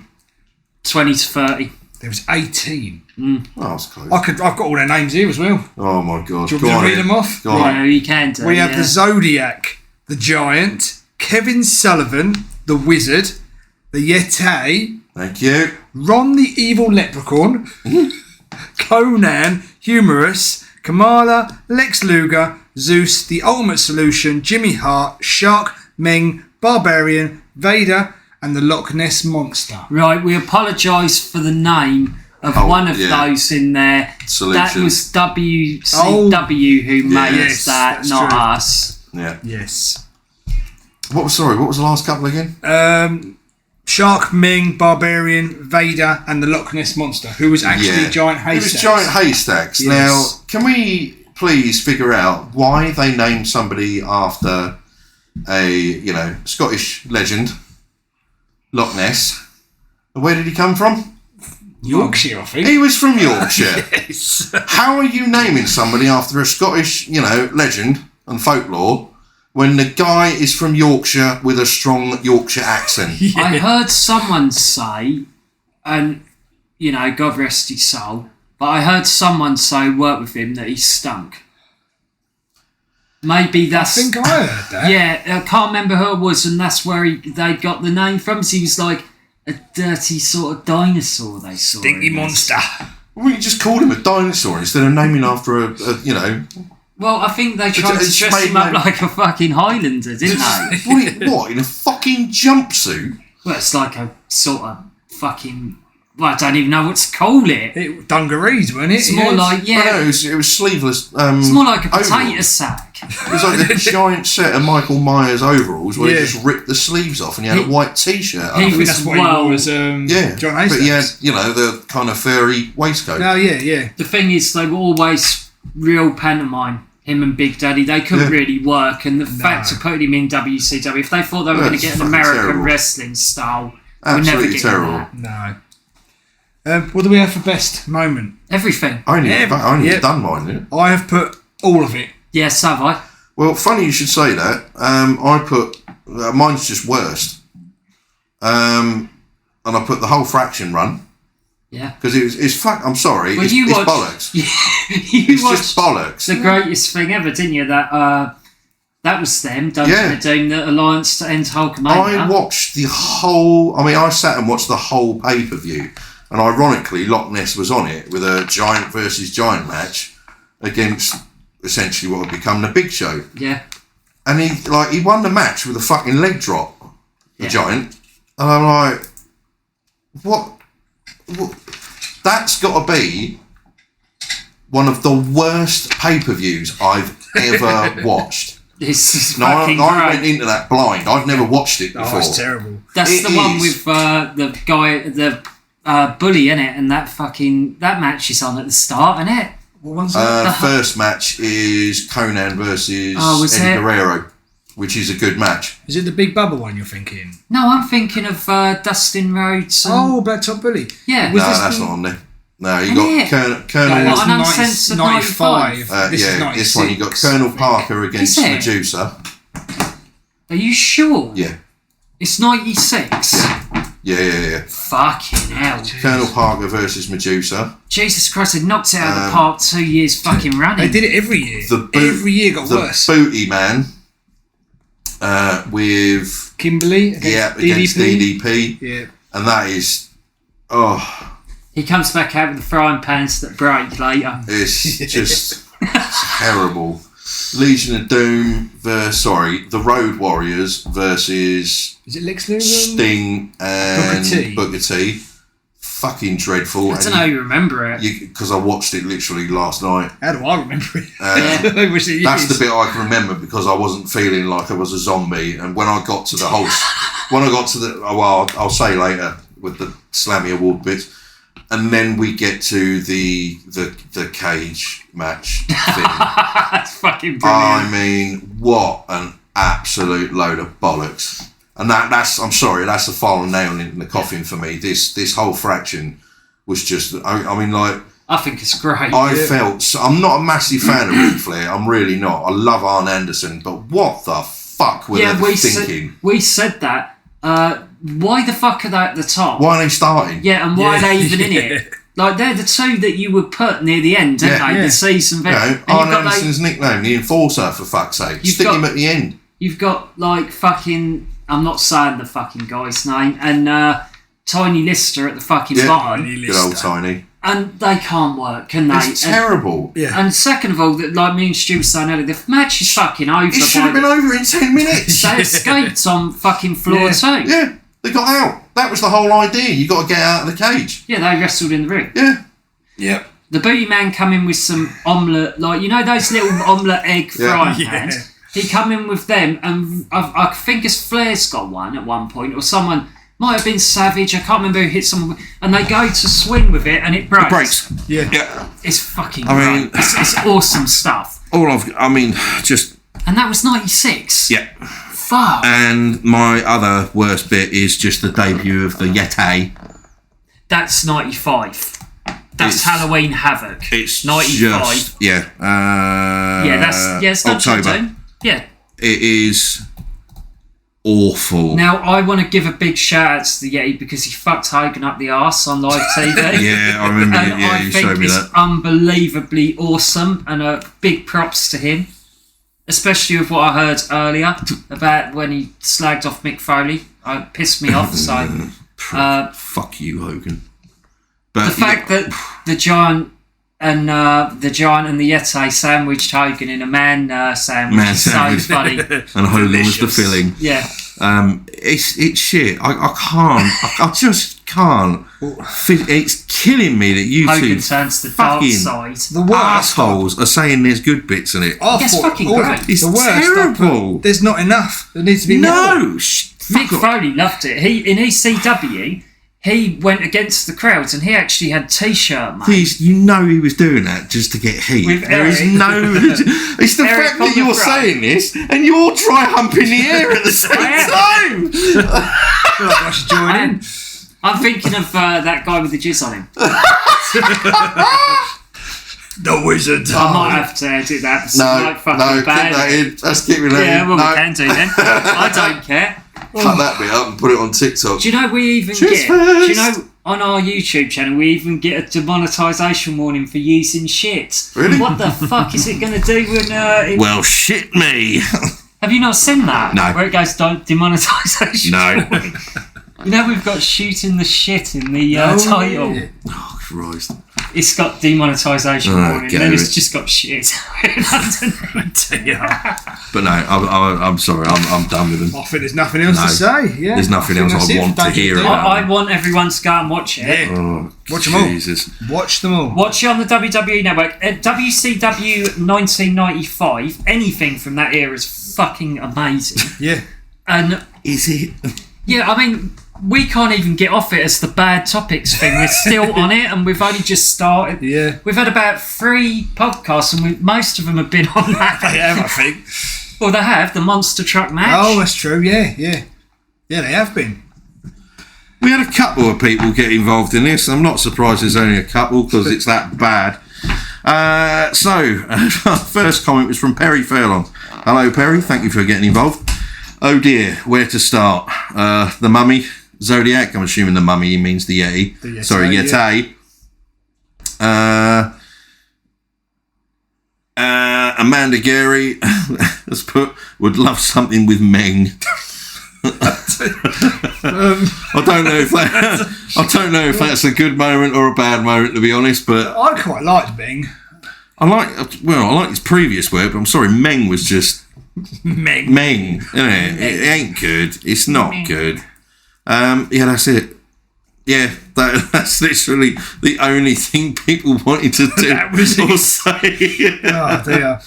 But I think that's it then, isn't it? Yeah, that is it. Thank God. Done and dusted. So, next up, we have, and I'm going to do this very, very quickly. Okay. It's Danhausen Watchhausen. Oh, Danhausen Watchhausen. Now, all I'm going to say is the day has finally happened. Okay. The best thing ever to happen to wrestling has finally happened. Ringside Collectibles have finally started taking pre-orders on the Danhausen figure. I nearly filled my pants. Oh, I'm still calling you the Wizard. Yeah. I've ordered mine through our wonderful friends at Wrestling Megastore. Oh, very nice. Sorry, Wrestling Megastore UK, who currently still at this moment, you haven't got long left, they're still running a 10% off deal for those listeners from Turnbuckle Turn Pass, and all you have to do is enter in the code Turnbuckle10 to get 10% off all merchandise, including sale reduced items, but not on pre-orders. Nice, get on it. Please go and check him out. Go and have a look at his online store. It's brilliant. Thanks ever so much for giving us that 10% code as well. It really does mean a lot. Thank you very much. So please go and check him out. But yes, I have ordered mine through Wrestling Megastore UK. Have you seen it? I have seen it. It's very good. It is good. I mean, the detail on the tattoos alone and the makeup is just brilliant. The cape as well. And the box is fucking outstanding. I think it's one of the first ones I've ever seen where they fully embraced the character. Nice. And he's even got his own fold-open cape to reveal the fact that the character inside. So yes, that's literally it for Danhausen Watchhausen. Lovely, yeah. The figure has been pre-ordered. Is that all? I've got it. Yeah. The figure is on its way. It's gonna be. It should be. Do you know what would be nice if he actually appears on the fucking show? Oh, right. What, on ours? Yeah. Yeah. But I meant AEW. No, I know. But as I said to Johnny, it's the best news ever to happen to wrestling. Okay. It is. That's it. Danhausen Watchhausen. Well, something else. Love that Danhausen. What, for this? It's going to happen? For this? No. Oh, mate. I thought for once somebody else was going to get involved in Watchhausen. Where are we going now? Are we going with the worst watch? Well, I was going to go into seeing... Shit match review? Yeah. Oh, no, we've done that. Oh, no, we haven't. It's the Slammy Awards, isn't it? Yeah. So shall I bust this open? Oh, God. With my rendition of Koko Beware? Do it. Yeah. Piledriver. Yeah. Do it. Now, before I do bust into now. this song... Do it. Come on. Do you love the fact that no matter when he gets punched... Sorry, tangent. When he gets punched, what noise does he make? Every film. I know he's Austrian, but it's the most German. Yeah, I know. Put that cookie down. Who is your daddy and what does he do? God, you've got to do one them next. Prank calls. I'm Detective John Kimball. I can't do it. I'm just going to in that. That's the best Yorkshire accent I've ever heard.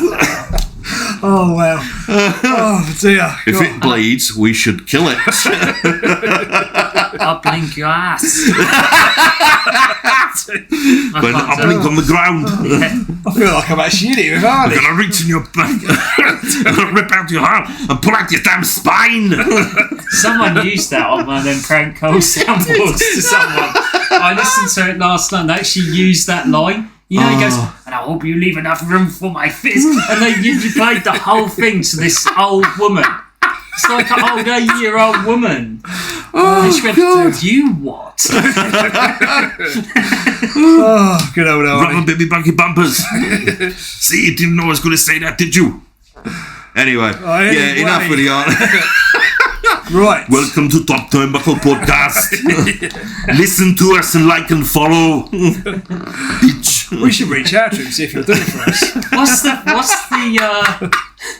the film where someone asks you and he just goes, fuck you?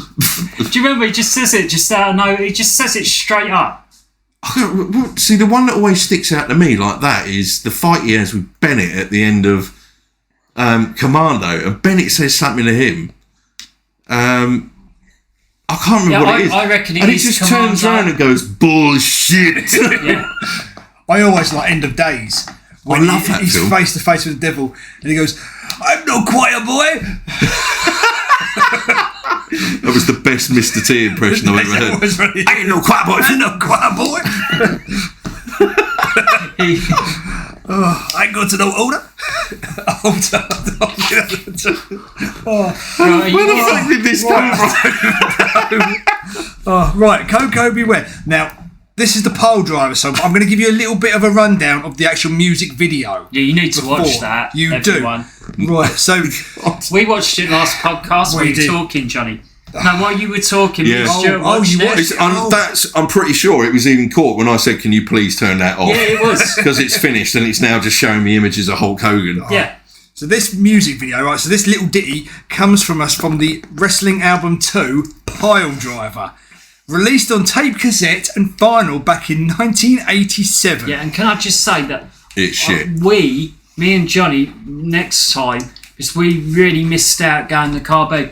There were so many vinyls there, and we should have looked for it. We should have, yes. We should have. It's really rare.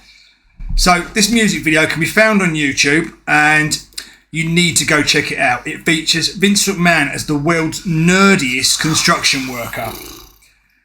Also in this video, Koko B. Ware sings about the similarities of love and a pile driver. Okay. That's some angry love. It is. Arnold Skoland seems to be the foreman of this construction company, which is simply known as Conco. Conco Construction Company. Honky Tonk Man.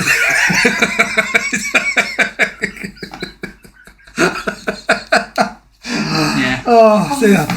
The Honky Tonk Man and Jimmy Hart are driving down the road, minding their own business, when Hulk Hogan stops them in their tracks, holding a pickaxe. Yeah, he's a cunt. Yeah, he's signalling. He's in that bit. Why does he stop her? Honky didn't even want to go this way, but they're like, yeah, this is a shortcut. He stands out in the middle of the road. He then signals to Don Morocco, right, to drop this board and cover Hunky in dust, right? What did he even do wrong? He did nothing. Yeah, do you know what? I get annoyed in the video because they're a bunch of fucking bullies. Yeah. They get that other guy and they shove the cement up his arse. Yeah. What? I'm about to They're not like that. I'm about to come to this bit. Is this a director's cut or something? It's the foreman, and Hogan just like literally covers him in concrete. Yeah, laughs about it. aim at his arse. Yeah. Yeah. Like, he should have got fired for this.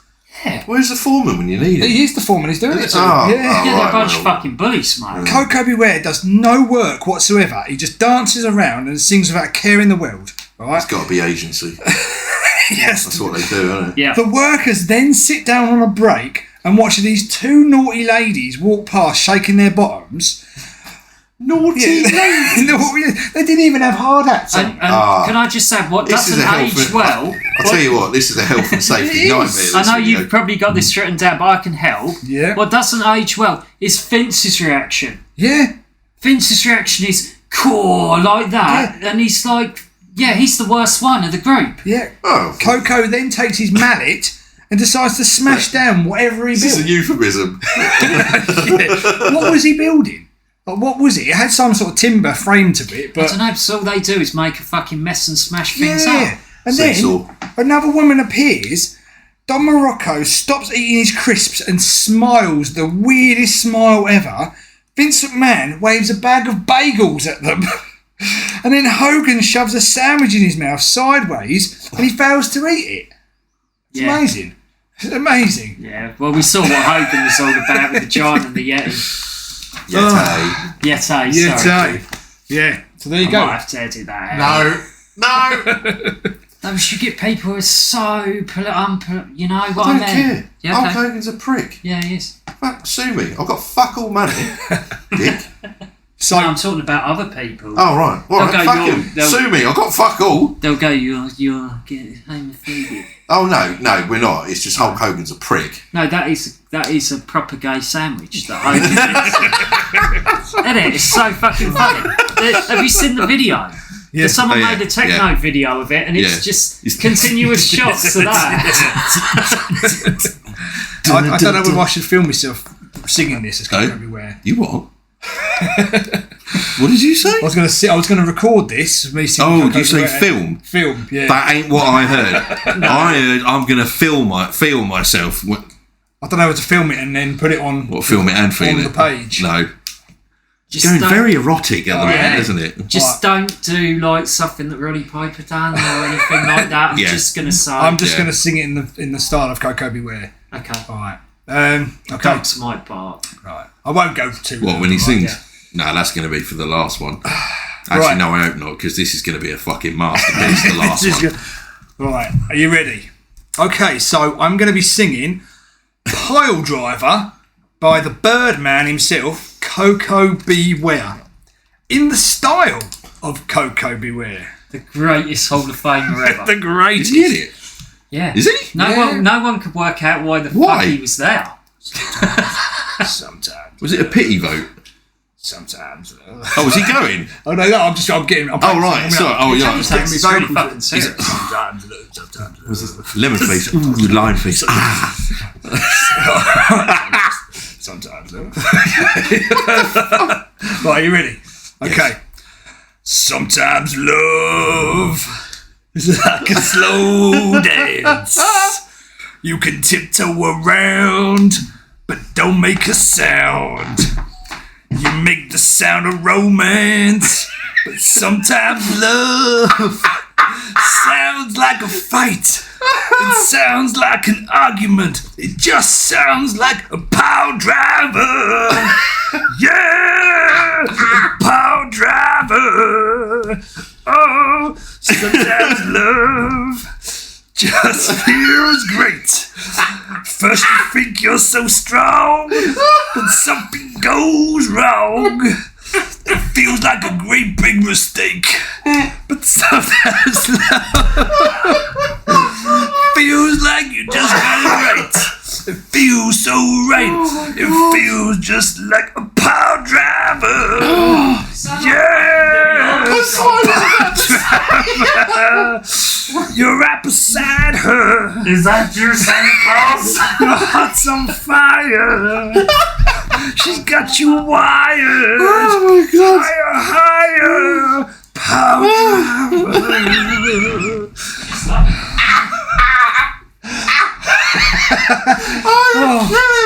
Thank you. I had sleep. I heard you explode as soon as you got I'm sweating. Oh my God. No, no. Sounded like Louis Armstrong.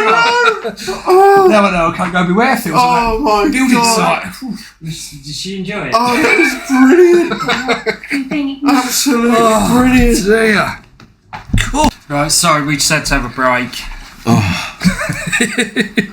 I nearly died. I had to leave. I had to leave the room. Oh, I got possessed by Koko Beware and he's not even dead. mate, that was not Koko Beware. That is definitely Louis Armstrong or his less successful brother, Yeah, that's what I was going to say. Sound like Louis Armstrong's son. Norman Armstrong. Norman. Norman Norman Armstrong. Wasn't it Neil? Neil. To infinity and beyond. Oh God. Oh, Christ. right. So, well, After that, yeah, it's 1987. yeah, it's our shit watch review. The Slammy Awards. Yeah. Where to start? I've got a couple of things, a couple of pinpointed things I can point out. I've just got one quick paragraph to Go read. for it. So, and all I've simply stated is it starts off as a Poundland equivalent of the Oscars ceremony, walking down the red carpet. Yeah. Booked in a theatre that was clearly done at the last minute because the original theatre laughed them out to the car park. And Vince was clearly looking like he'd partaken in consuming some of Colombia's finest. Yeah, I agree. Yeah. I think this is the closest thing to being on LSD without being on it. If you sit there and watch it, you almost go into this hypnotic fucking trance. Yeah. It's so fucking weird. Yeah, This- I can't put my finger on why Genuinely. it's so fucking bad. I genuinely find this more weirder than the Dungeon of Doom. Yeah, it's horrendous. Yeah. so I got like, You feel a bit ill after watching it. It's nauseating. Yeah. it's weird because it starts up, the first thing they announce, and I don't know if you caught this, they say, this is the 37th edition of the Slammy Awards. Yeah, where's the rest? When it's actually only the second. Yeah. They did that apparently to make it sound more like prestige. Oscars. Yeah, Oscars. They're trying to make it seem like a legitimate, Yeah. meaningful award ceremony Yeah. when it was just a Yeah. beer and narcotics fuck up. For some unknown reason, half the wrestlers arrived on an ambulance, like their own ambulances. It was, and Harley Race turned up on, I think he had like a cart or something, and George Steele turned up on a push bike. It's absolutely terrible. I don't know if you noticed this as well. When Hacksaw Jim Duggan and Harley Race are brawling backstage, a random llama walks past. No. No, I'm not surprised. Yes. I'm not surprised because I felt like I was on LSD watching it. She'll be fine. Should be fine. And I will say, if anyone's hearing anything in the background, it is my little puppy. Just growling. It's not me dressed as a dog. Yep. Yeah. Yes. It's fucking terrible. It's so funny. It is. It's so bad it's funny. But I just want to point out one bit, and I don't care if Johnny's already got it written down, because I know he has. When Johnny was sitting here, right, me and Stu was sitting here, and Rick Rude won the award, right, and Johnny went, he's got a massive cock. Out of nowhere. Yeah, and me and Stu just looked at each other.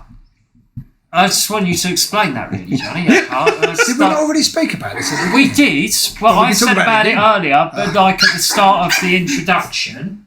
Yeah, I think I just come out, didn't I, and say he's got a massive cock? Yeah. Because that is what's been known. Ravishing Rick Rude has a massive cock. Yeah, but you've been on one with the innuendo, Johnny. That really set Innuendo. That's like a fucking home run. I did. Oh, it was, yeah. Yeah, I did Google it, and I typed in, was it Rick Rude's massive todger? Or Yeah. Massive Cock. It was cock first. Cock then to start with, then I hope todger. no one looks at my internet history. There'll be a note later. If I die in a car crash or something, please erase my search history. Yes. But the reason I mentioned about Rick Rude's massive Johnson is he was declared the winner of the Jessie the Body Award. And he came on stage, stripped off to his undies, and then he started to take them off. Mean Gene runs out with his towel, but for some unknown reason, Mean Gene couldn't take his eyes off his junk. He just kept staring at it. I wasn't watching. Right, I've got to admit, after Johnny said that, and we actually had the Slammy Awards on in the background, I watched it. Do you reckon he had his bollocks out behind that? Nah, I bet he's got like a thong on or something like that, yeah. But I just wanted to state one thing. Now, I left it really late doing my notes. I've we been actually flat out, watched it together here very quickly. I've been flat out busy with work. I've been to gigs and this, that and the other. I've been ill and I've had muscle strain injury as well. And I simply just hadn't had the, I say I haven't had the time to do it. I was off work for a week with COVID, so I probably could have done it then, but I just forgot. I stayed up last night watching Uncensored 96 and then watched the Slammy Awards 87 straight afterwards. You must have been fucked in the head. How fried do you think my brain was? Bearing in mind, I woke up about 1:30, something like that, this morning. I slept in the spare room last night, and to do this, so I could stay up and actually, without keeping the main light on and waking my missus up. I fell asleep, but woke up with my face on my notepad. Yeah. And the pen still in my hand. Yeah. Now, the listeners ain't going to be able to see this, but I'll give you a bit of a recreation. So this is the pen, and I woke up like that. Like, literally, face pressed. And I just shut up and carried on, expecting it to still be on my phone whilst watching it. Yeah, and you went into fucking trance. I simply blacked out that last hour of what had happened in the Slammy Awards. I couldn't remember it this morning. Did it to you? It's got this way of like almost a hypnotic trance. It's that bad. It was so bad, my brain chose not to remember it. I reckon it was Right. Hulk Hogan that did it to you, because he just got back from his fresh audition for Metallica, standing tall, slapping his bass like a mother. Out. Get the fuck out right now. That's so funny. I was just watching that guitar solo with the Vince bit. Now, the musical renditions are wonderful. Yeah. All of them are wonderful. They're so good that even Vince's one probably comes across as the best. That's Stand back. Stand back. That's where the famous Stand Back comes from. One thing I did pick up when we were watching it here was during, as Johnny said, the Hunky Tonk Man's performance. Did anyone watch Jesse Ventura behind him? No. Right. Now, we've all seen people mime whilst playing the piano, right? That you can see him do like little hand movements like this. Now, like I'm recreating like finger movements on the keys of a piano. However, Jesse the Body Ventura decides to make it even better by simply open hand slapping the keynotes in such random succession that it's not even fitting with any of the keynotes for the backing track, which is clearly being played. It's absolute bullshit. And then what makes it worse, the Heart Foundation come out and do quite possibly the crappiest dad dance you could ever seen. I mean, bless old Jim Neidhart, sorry, he's not here to defend himself, but he puts a bit of effort in. He looks like he's giving it a go, It's your pissed up dad at a wedding. He's, shaking some stuff like I am now. He's giving it, he's trying to have fun. Brett don't look like he knows what the fuck's going on. Yeah. He ain't got a clue. He looks about as happy as he is in 2023. Sounds I mean, what the fuck? This is dog shit. It's so good. Like Johnny's got like, I reckon about a year's worth of songs off of this I will be working shit. my way through all of these. Yeah. The best one's the last one, in my opinion. I know you guys have got loads to say about it. I've got one comment left and that's it. Yeah. My comment is I felt like I was on drugs watching it. Well, funny I should say that. My last comment is the whole event just reeked of a drug-fueled gathering of the Meathead Society. Yeah. I think that's pretty good. Yeah, I don't think there's anything. Oh, one more thing to throw in there. Hacksaw Jim Duggan hits Harley Race with a fish. Yeah. Oh, yeah, it was a whole salmon. Was it a whole salmon? Yeah, it was a whole salmon. Yeah, I also want to add that whenever Hacksaw gets involved in anything, it's fucking cheesy and crap as hell. Like, it's so funny because he comes on there and you can tell he's really enjoying it, and it's fucking shit. Like, he's got one of those old school fucking t-shirts on. Tuxedo t-shirt, yeah. And he's having the time of his life on there. Yeah. And it's what you don't realise is it's fucking bollocks. Yeah. Johnny's actually got it. Yeah. That What's amazing. 1986 this one like? 1986. I can't really remember. Can't be like that. There is songs on it. Yeah. But we need to rewatch that at some point. No. I think I'm watching it. No. Because there's not another one until... I'm 96. Sorry. I'm vetoing myself out of that. If you pick that, I'm out. Like a proper awards ceremony. Yeah. Yeah, there's not, because Sonny's involved. And I think Austin's there and he attacks Doink in the crowd. It might be 96 or it might be 97. Yeah, it's one of those ones. Yeah. Because there was one in 97 as well. She might. No. Okay. I feel like there was one in 95. There might have been. Just don't Bret Hart talk about giving Shawn Michaels a beating or something about the Syracuse beating. I don't know. He said something about that beating you got in Syracuse, which was real, wasn't it? You know what I mean? Don't you know? I'm not Shawn sure. Michaels got beat the fuck out of by they say it was 5 to 10 Marines. It was probably 1. Yeah. But he got beat the shit out of for being a cocky arsehole. Oh, I can't imagine that ever happening. And, him being like that. With all the women around there, I don't know. It's alleged. And what was funny about that was Bulldog got stuck in the back. Right. He was going to save Shawn from the beatdown, but you know where it's a car where you have to pull the seat up. Yeah. He got stuck and he couldn't get out, so Shawn Michaels just got the shit kicked out of him in front of him and he couldn't get out. It's quite funny. That's the story anyway. Well, there we go. I think is everyone happy with... Yes, I think so. I just, again, we will post that in the Facebook page. Yeah. Please watch it. If you want, if you are a fan of narcotics, you won't need to take any. No. If you want to lose an hour and a half of your life and feel like you're never going to get it back again, I've got an interesting fact.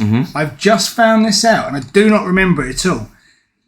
There is a 1994 Slammy Awards. Ooh. Is there? And it was held on an episode of All American or Mania. I'm not quite sure. Yes. Yeah, can you remember WWF Mania? That was Todd Pettengill. That's right, yeah. And the Macho Man. Okay.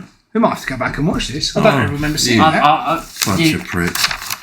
Those ones ain't that bad. Right. In fact, some of the wrestlers get out of hand with each other because there's been fines given out on those. I remember Triple H once said to something about Sonny. Did you hear about that one? Yeah, I think so. He said something like, "My mate can tell you how she can suck," or something like that. Ooh. It was really bad. He actually got like a real big fine. He done it on live TV. Yeah. Yeah. Right. I can't remember what he said. He said something like Sean and Sonny and Yeah, and he said there, something like, you know, like high school juvenile about her being a slut. Yeah. Fucking there's live TV. Alleged. No, it's not allegedly. Well, he said it. He got fucking fined for it. Right. We are down to our last one. We're on our the last news. bit. We are on the news. The news. I'd like to start off with a bit of a somber note and Okay. just mention, obviously, the passing of the legendary superstar Billy Graham. Yeah. Yeah, I ain't got much to say except he's a legend. So absolutely. many copies. They copied his gimmick. He was an absolute trendsetter. Innovator. Yeah. Absolute innovator. Yeah. So rest in peace, superstar. He was one of the first guys who had the big physique, but focused more on his character, promos. Absolutely. And an interesting fact is that towards the end of his first title run, he was starting to get over really huge, but Vince McMahon didn't see him as a babyface, which he's now come to regret. Yeah, and 20 years, I feel like he got into the business like way ahead of his time as well. If it had been 20 years later, absolutely, he would have changed it. I mean, when you look at Hogan with the way that he was balding and stuff like that compared to Superstar looked like a superstar. Yeah, and Hogan wouldn't have got a chance. He wouldn't. I'm sorry, he just wouldn't. Anyone disagree with that? No, hell no, not at all. I don't know if they ever had a match like early in Hogan's career. Don't know. Superstar was in. They might have been both heels at the time. I think Superstar was in a Survivor Series with Hogan. He may have been the manager. I think he was one. It was one of his last matches. I think it was the first Daniel Survivor Series. Yeah, I'm sure it was. Hogan's team versus Andre's team. Yeah, they got mauled. Yes. Yeah. But I'm sure he was. I think so as well. Yeah, I do think so. Which is a weird fact, really, because that's about 1986, 7. Okay. Yeah. Couple of great matches of his against Bruno Sammartino, Tony Guerrero, Gorilla Monsoon, Mil Mascaras, Ivan Putski. I can't see any match with Ivan Putski being good I'll personally. quite happily put one in there as well, which was my pick for Dusty Rhodes. Rhodes. Yeah. I'd go brilliant. with Rhodes. Their 3 series was awesome. Yeah. His matches weren't that brilliant, to be honest. It was his whole persona. Yeah. I suppose that was a different time as well, wasn't it? It's what made him superstar. Yeah, Billy Graham. because New York was based on the glitz and the glamour style of things, and he was really the first heel to be like entertaining. Yeah, man, absolutely. Because you had before he had Pedro Morales. Yeah. I think who took the belt? Did he beat San Martino? He beat San Martino, and I think Backlund beat him. Yeah, he did. Yeah, just wanted to say thanks. Thanks for everything. Yeah. Giving us many years of thoroughly enjoyable wrestling and promos. Thank you ever so much, mate. Indeed. Head of his time. Absolutely. Yes. Anyone got anything else? The Roman match for WrestleMania 40. I'll just throw that in there. What? Hulk Hogan has said he's got one more match and he's challenging Shane McMahon. He can go fuck himself. I can see that match actually happening. It gets on my nerves. Oh, Shane will only last 10 seconds. Yeah, Shane. What right has Shane got to be in there? He come back in the last one and fucking fell on live TV. Yeah, I know. Well done, Snoop Dogg, for rescuing that one. Yeah. And the ref, sorry. The ref for calling Snoop Dogg to do it. Another news item is that I'm going to put together an album. Oh, right. This is the big news. Yeah. This is big news, yes. Yeah, this should have been the headline. Yeah, this is the news. Well, after Billy Graham. Yeah. This is going to be the Top Turnbuckle Podcasts. The Top Turnbuckle Podcast album, Volume 1. And it's going to be all the readings I'm doing are going to be in it, and some other bits and pieces will be thrown in there as well. Would like to add that myself and James won't be appearing because we would just make it crap. This is Jonny. Yeah. Just Jonny Oki, as I named it earlier. This will be recorded on tape cassette, and we're going retro. Tape cassette. We are going retro, mate. It's coming back. Yeah. Do you know what? I think we should also release it video wise on Betamax. We could. I have actually thought the Slam Jam I sang a little while ago. We should all do the music video for Slam Jam. No, you can. No. I would do it, and I would be the character. Your head is on every single one of them WrestleMania. Do you know what? Right. He brought this up when we were driving to London, like hour and a half journey, and halfway through it, he mentioned this and said, we should all get involved, and straight away I just went, no, this is you, mate. I would happily do this. You're the only one, so... We should all dress up as the wrestlers. I ain't getting shirtless and in a pair of Speedos, mate. That's not happening. Coming sometime over the next month or two, I will release the music video of Slam Jam or WrestleMania, I'm not sure yet, to the world. Yeah, I'm looking forward to it. That is coming. I'm one of your biggest fans, you know that, so I'm not getting involved in it. It is coming. But yes, the album will be released on tape cassette, possibly CD. I did look into vinyl, but it is very expensive. Yeah. So if anyone... What about mini disc? Possibly. That's very 90s. That is. If anyone out there in listener land would like to start up a GoFundMe page, we could hopefully get that. I'd also like to thank the people that live 4 houses down from me as well, who gave me this idea when I was walking home and I saw a double tape cassette recorder on the floor with a built-in microphone, which has given me the opportunity to do this. So thank you. Thank you, number 34. Some piece of skank on the floor. But it is coming, yes. So when are we expecting a release date? I have not... I don't know yet. I can't give you those details. It's a bit like the AEW game. And it's in work in progress. Is it going to be up for any Brit Awards? Of course. It's going to be... We're going to have our own Slammy Awards for this. Well, we'll win them all. You're the only one in it. I have heard on the rumour mill, that an Ivor Novello award is in the post. It could well be. It should be. Mercury Music Prize. I'm going to get some artwork done for the cover as well. Any budding artists, and we've had a few followers that are artists, genuinely, that would really be involved in doing a cover for this, for the Johnny Oakey album. Get on it. I might even have lyrics inside that you can read along. Fold out. The old school tape cassette. I think you should do one about Rick Rude's cock.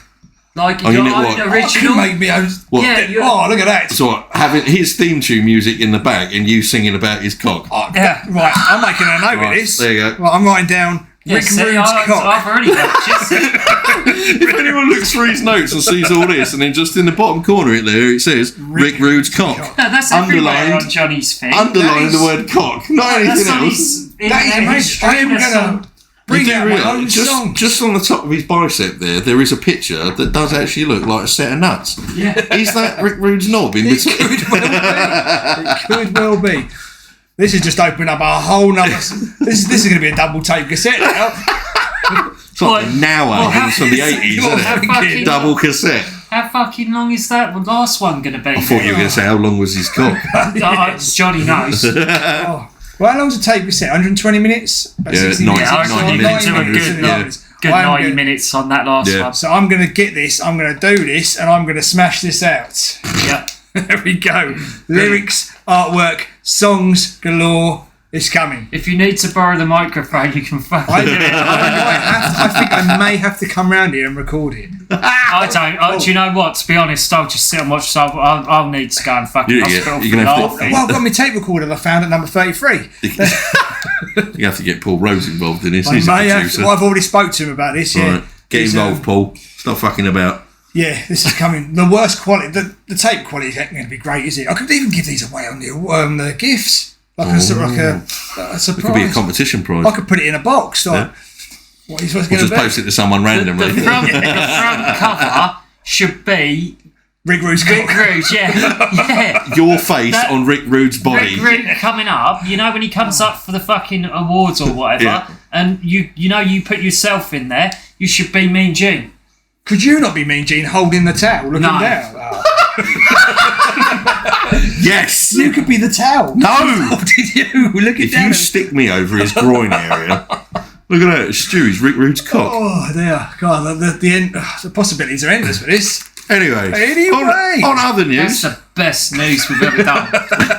On other news, AEW's Fight Forever has finally got a release date. And it's been released on my birthday. Yay!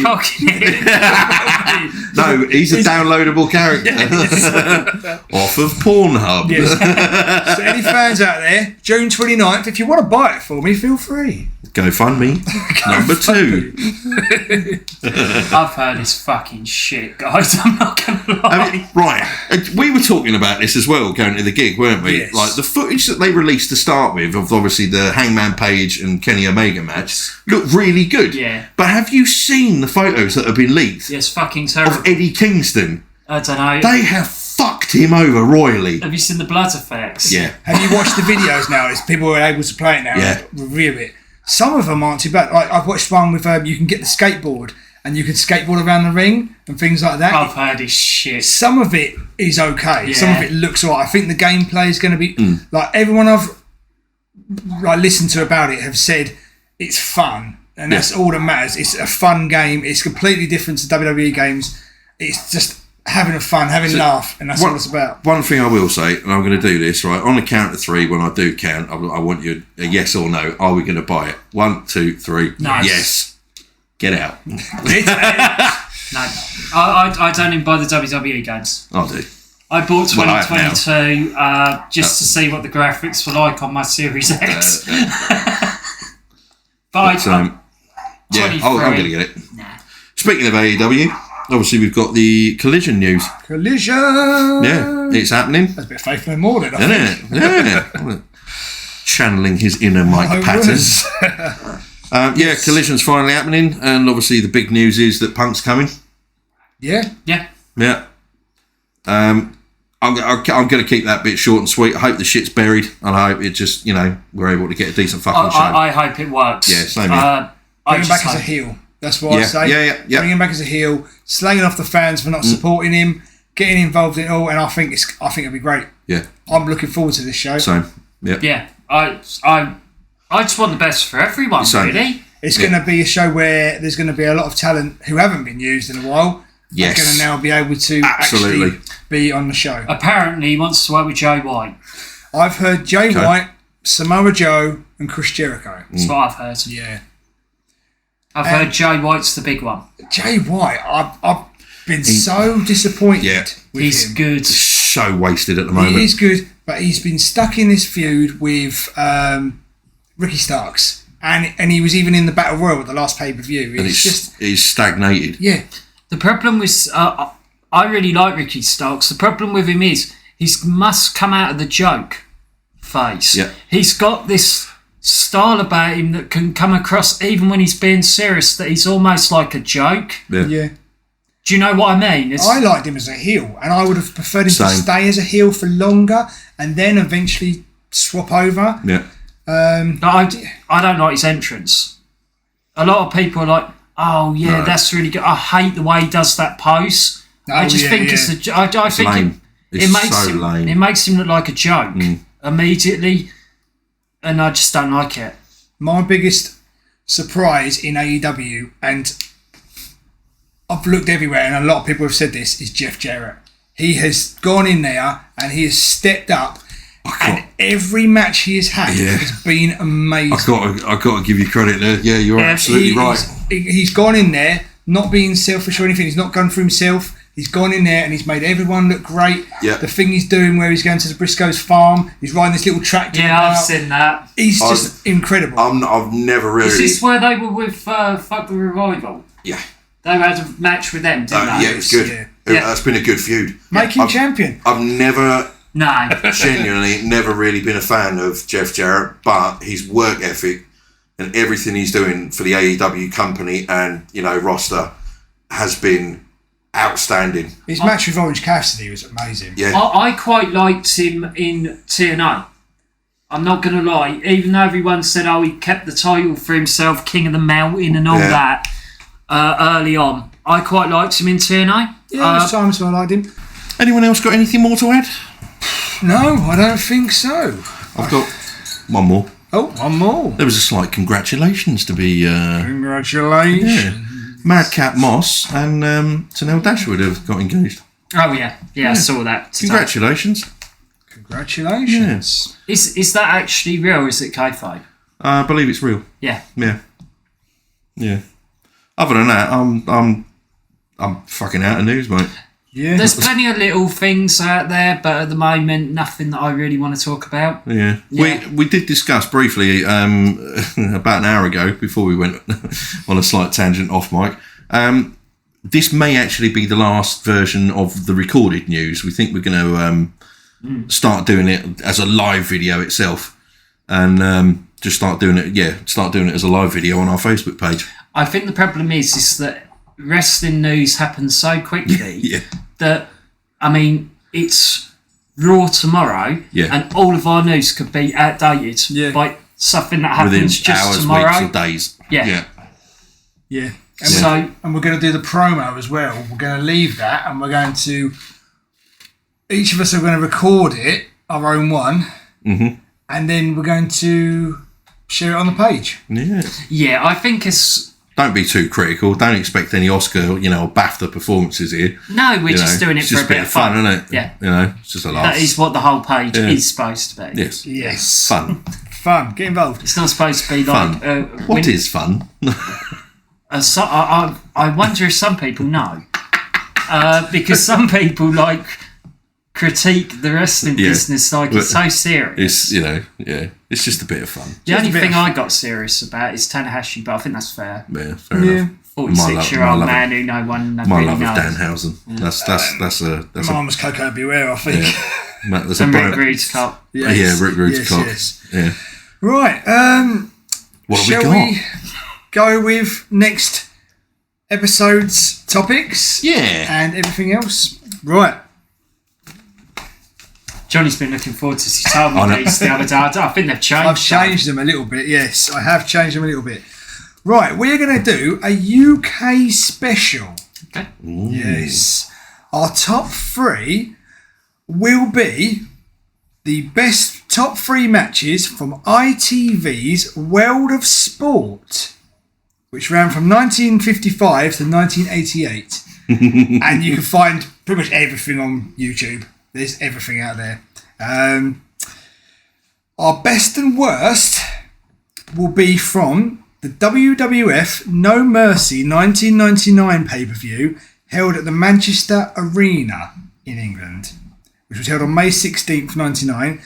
And some of the matches which we have to go with are Kane versus Midian, Droz versus Steve Blackman, Tiger Ali Singh versus Gilberg, Nicole Bass versus Tori, Viscera and the Acolytes versus The Brood, Shane McMahon versus X-Pac, and Steve Austin versus Triple H versus The Undertaker. Right, apart from the last 2, they really spoilt us, didn't they? Did, yes. They really spoilt us with the talent they fucking brought over in 98. Is it 98? 99. 99. Yes. Right, I had this on DVD or tape. VHS it would have been. And I never watched it. No. And I can see why. I must have looked at the back and gone, fuck that. I think I actually ordered this on Sky Box Office. You probably did. And it cost me like £20 or something to pay for it. Should have got a refund. Should have got a refund. Do you know what going on? So, because we could talk about this actually, because that is something we could talk about with All In coming up. My favourite UK pay-per-view was One Night Only. Do you remember One Night Only in 97? It's great, that was, That's an awesome pay-per-view. Have you ever seen that? Yeah. That's an awesome pay-per-view. That's very good. The song theme tunes that Johnny Oki will be performing. Johnny Oki sounds like a comedic dealer. Now, I only have one, but there is another 2. And I'm going to do a poll on the Facebook page. Ooh. And I'm going to allow you to choose the other one for me. Yeah, and if we could have more votes than just me, that would be nice. Yes. And is there going to be in the style ofs? It can be. Or can we throw that open? You can throw that open if you like. So the one I'm going for is Big Daddy singing We Shall Not Be Moved. Oh, yes. Okay. Yes. And the 2 songs that I will put up for poll are Adrian Street, Imagine What I Can Do to You. Jim Samuel will vote for that. Yes. And William Regal, He's a Man. Such a man. Do you know what, though? That's only got about 5 words. I will make it amazing. Okay.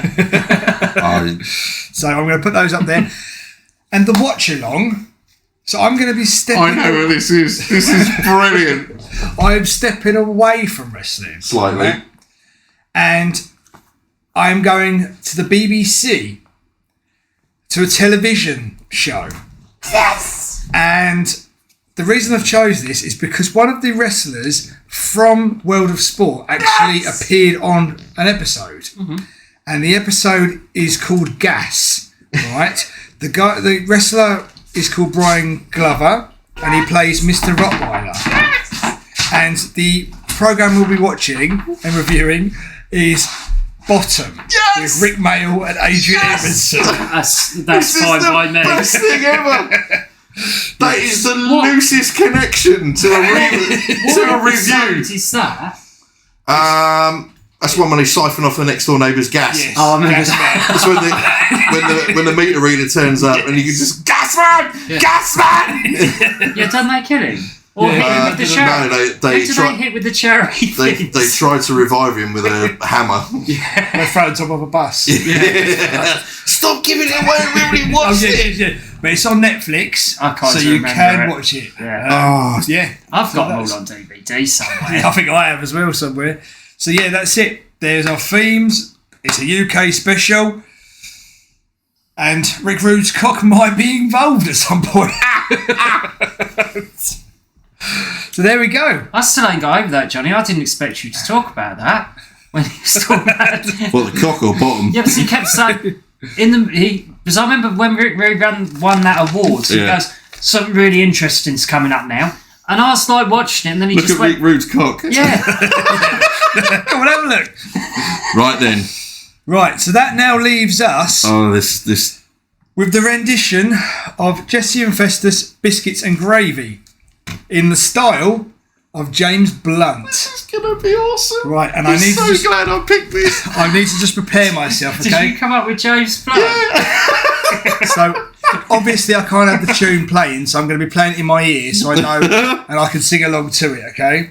I'll probably do a little bit of do do do do along the way, so You go for it, Johnny, Right. mate. You say it's Mate, I already know you're going to kill this. oh dear, I right. used to dread this subject when we brought it up, but I'm so happy I I picked feel like this. this I've is got a lot of fucking pressure great. because I've got this down, but I feel like I might slip up a little bit. But if I do, No, mate, you're going to kill it. right.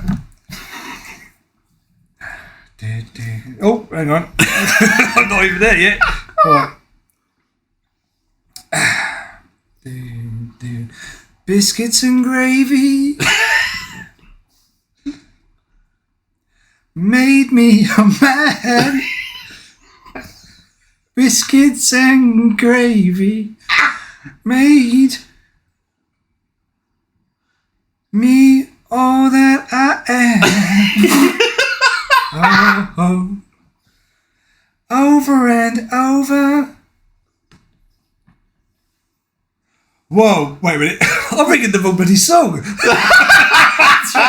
thought it didn't sound right.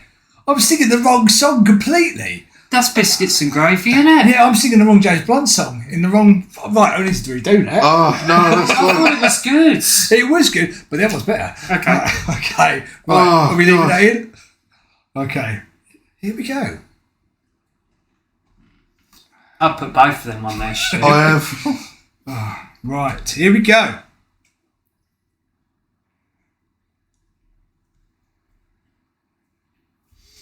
Dun, dun, dun, dun, dun. Oh, here we go. Are you ready? Come on. Do it. Biscuits and gravy. Do, do, do, do. Do, do. Right, here we go now. Ready? Biscuits and gravy made me a man. Biscuits and gravy made me all that I am, and over something you've always been. Don't you go threatening, don't go messing with me. Better close your eyes 'cause something's coming that you shouldn't see. It's really good. Biscuits and gravy, fit for a king. Shoveled and clean. Biscuits and gravy. I'm gonna I'd sleep last one. It gets better. Get ready. Here it comes. Right, ready? But you stepped on my gravy. And now I gotta get fucking bored. Don't you go threatening. Don't you go messing with me. Better close your eyes, 'cause something's coming that you shouldn't see. Oh, crying. Biscuits and gravy made me a man. Biscuits and gravy made me all that I am. Ready? You know this bit? I'm fucking done. La la la la. La la la la. La la la la la. Go on, get your lighters out. Come on. Oh, hold on. Biscuits and gravy made me a man. Biscuits and gravy. Oh my god. Over and over. Something you've always been. Here we go. Don't go threatening. We're coming to the end. Get ready.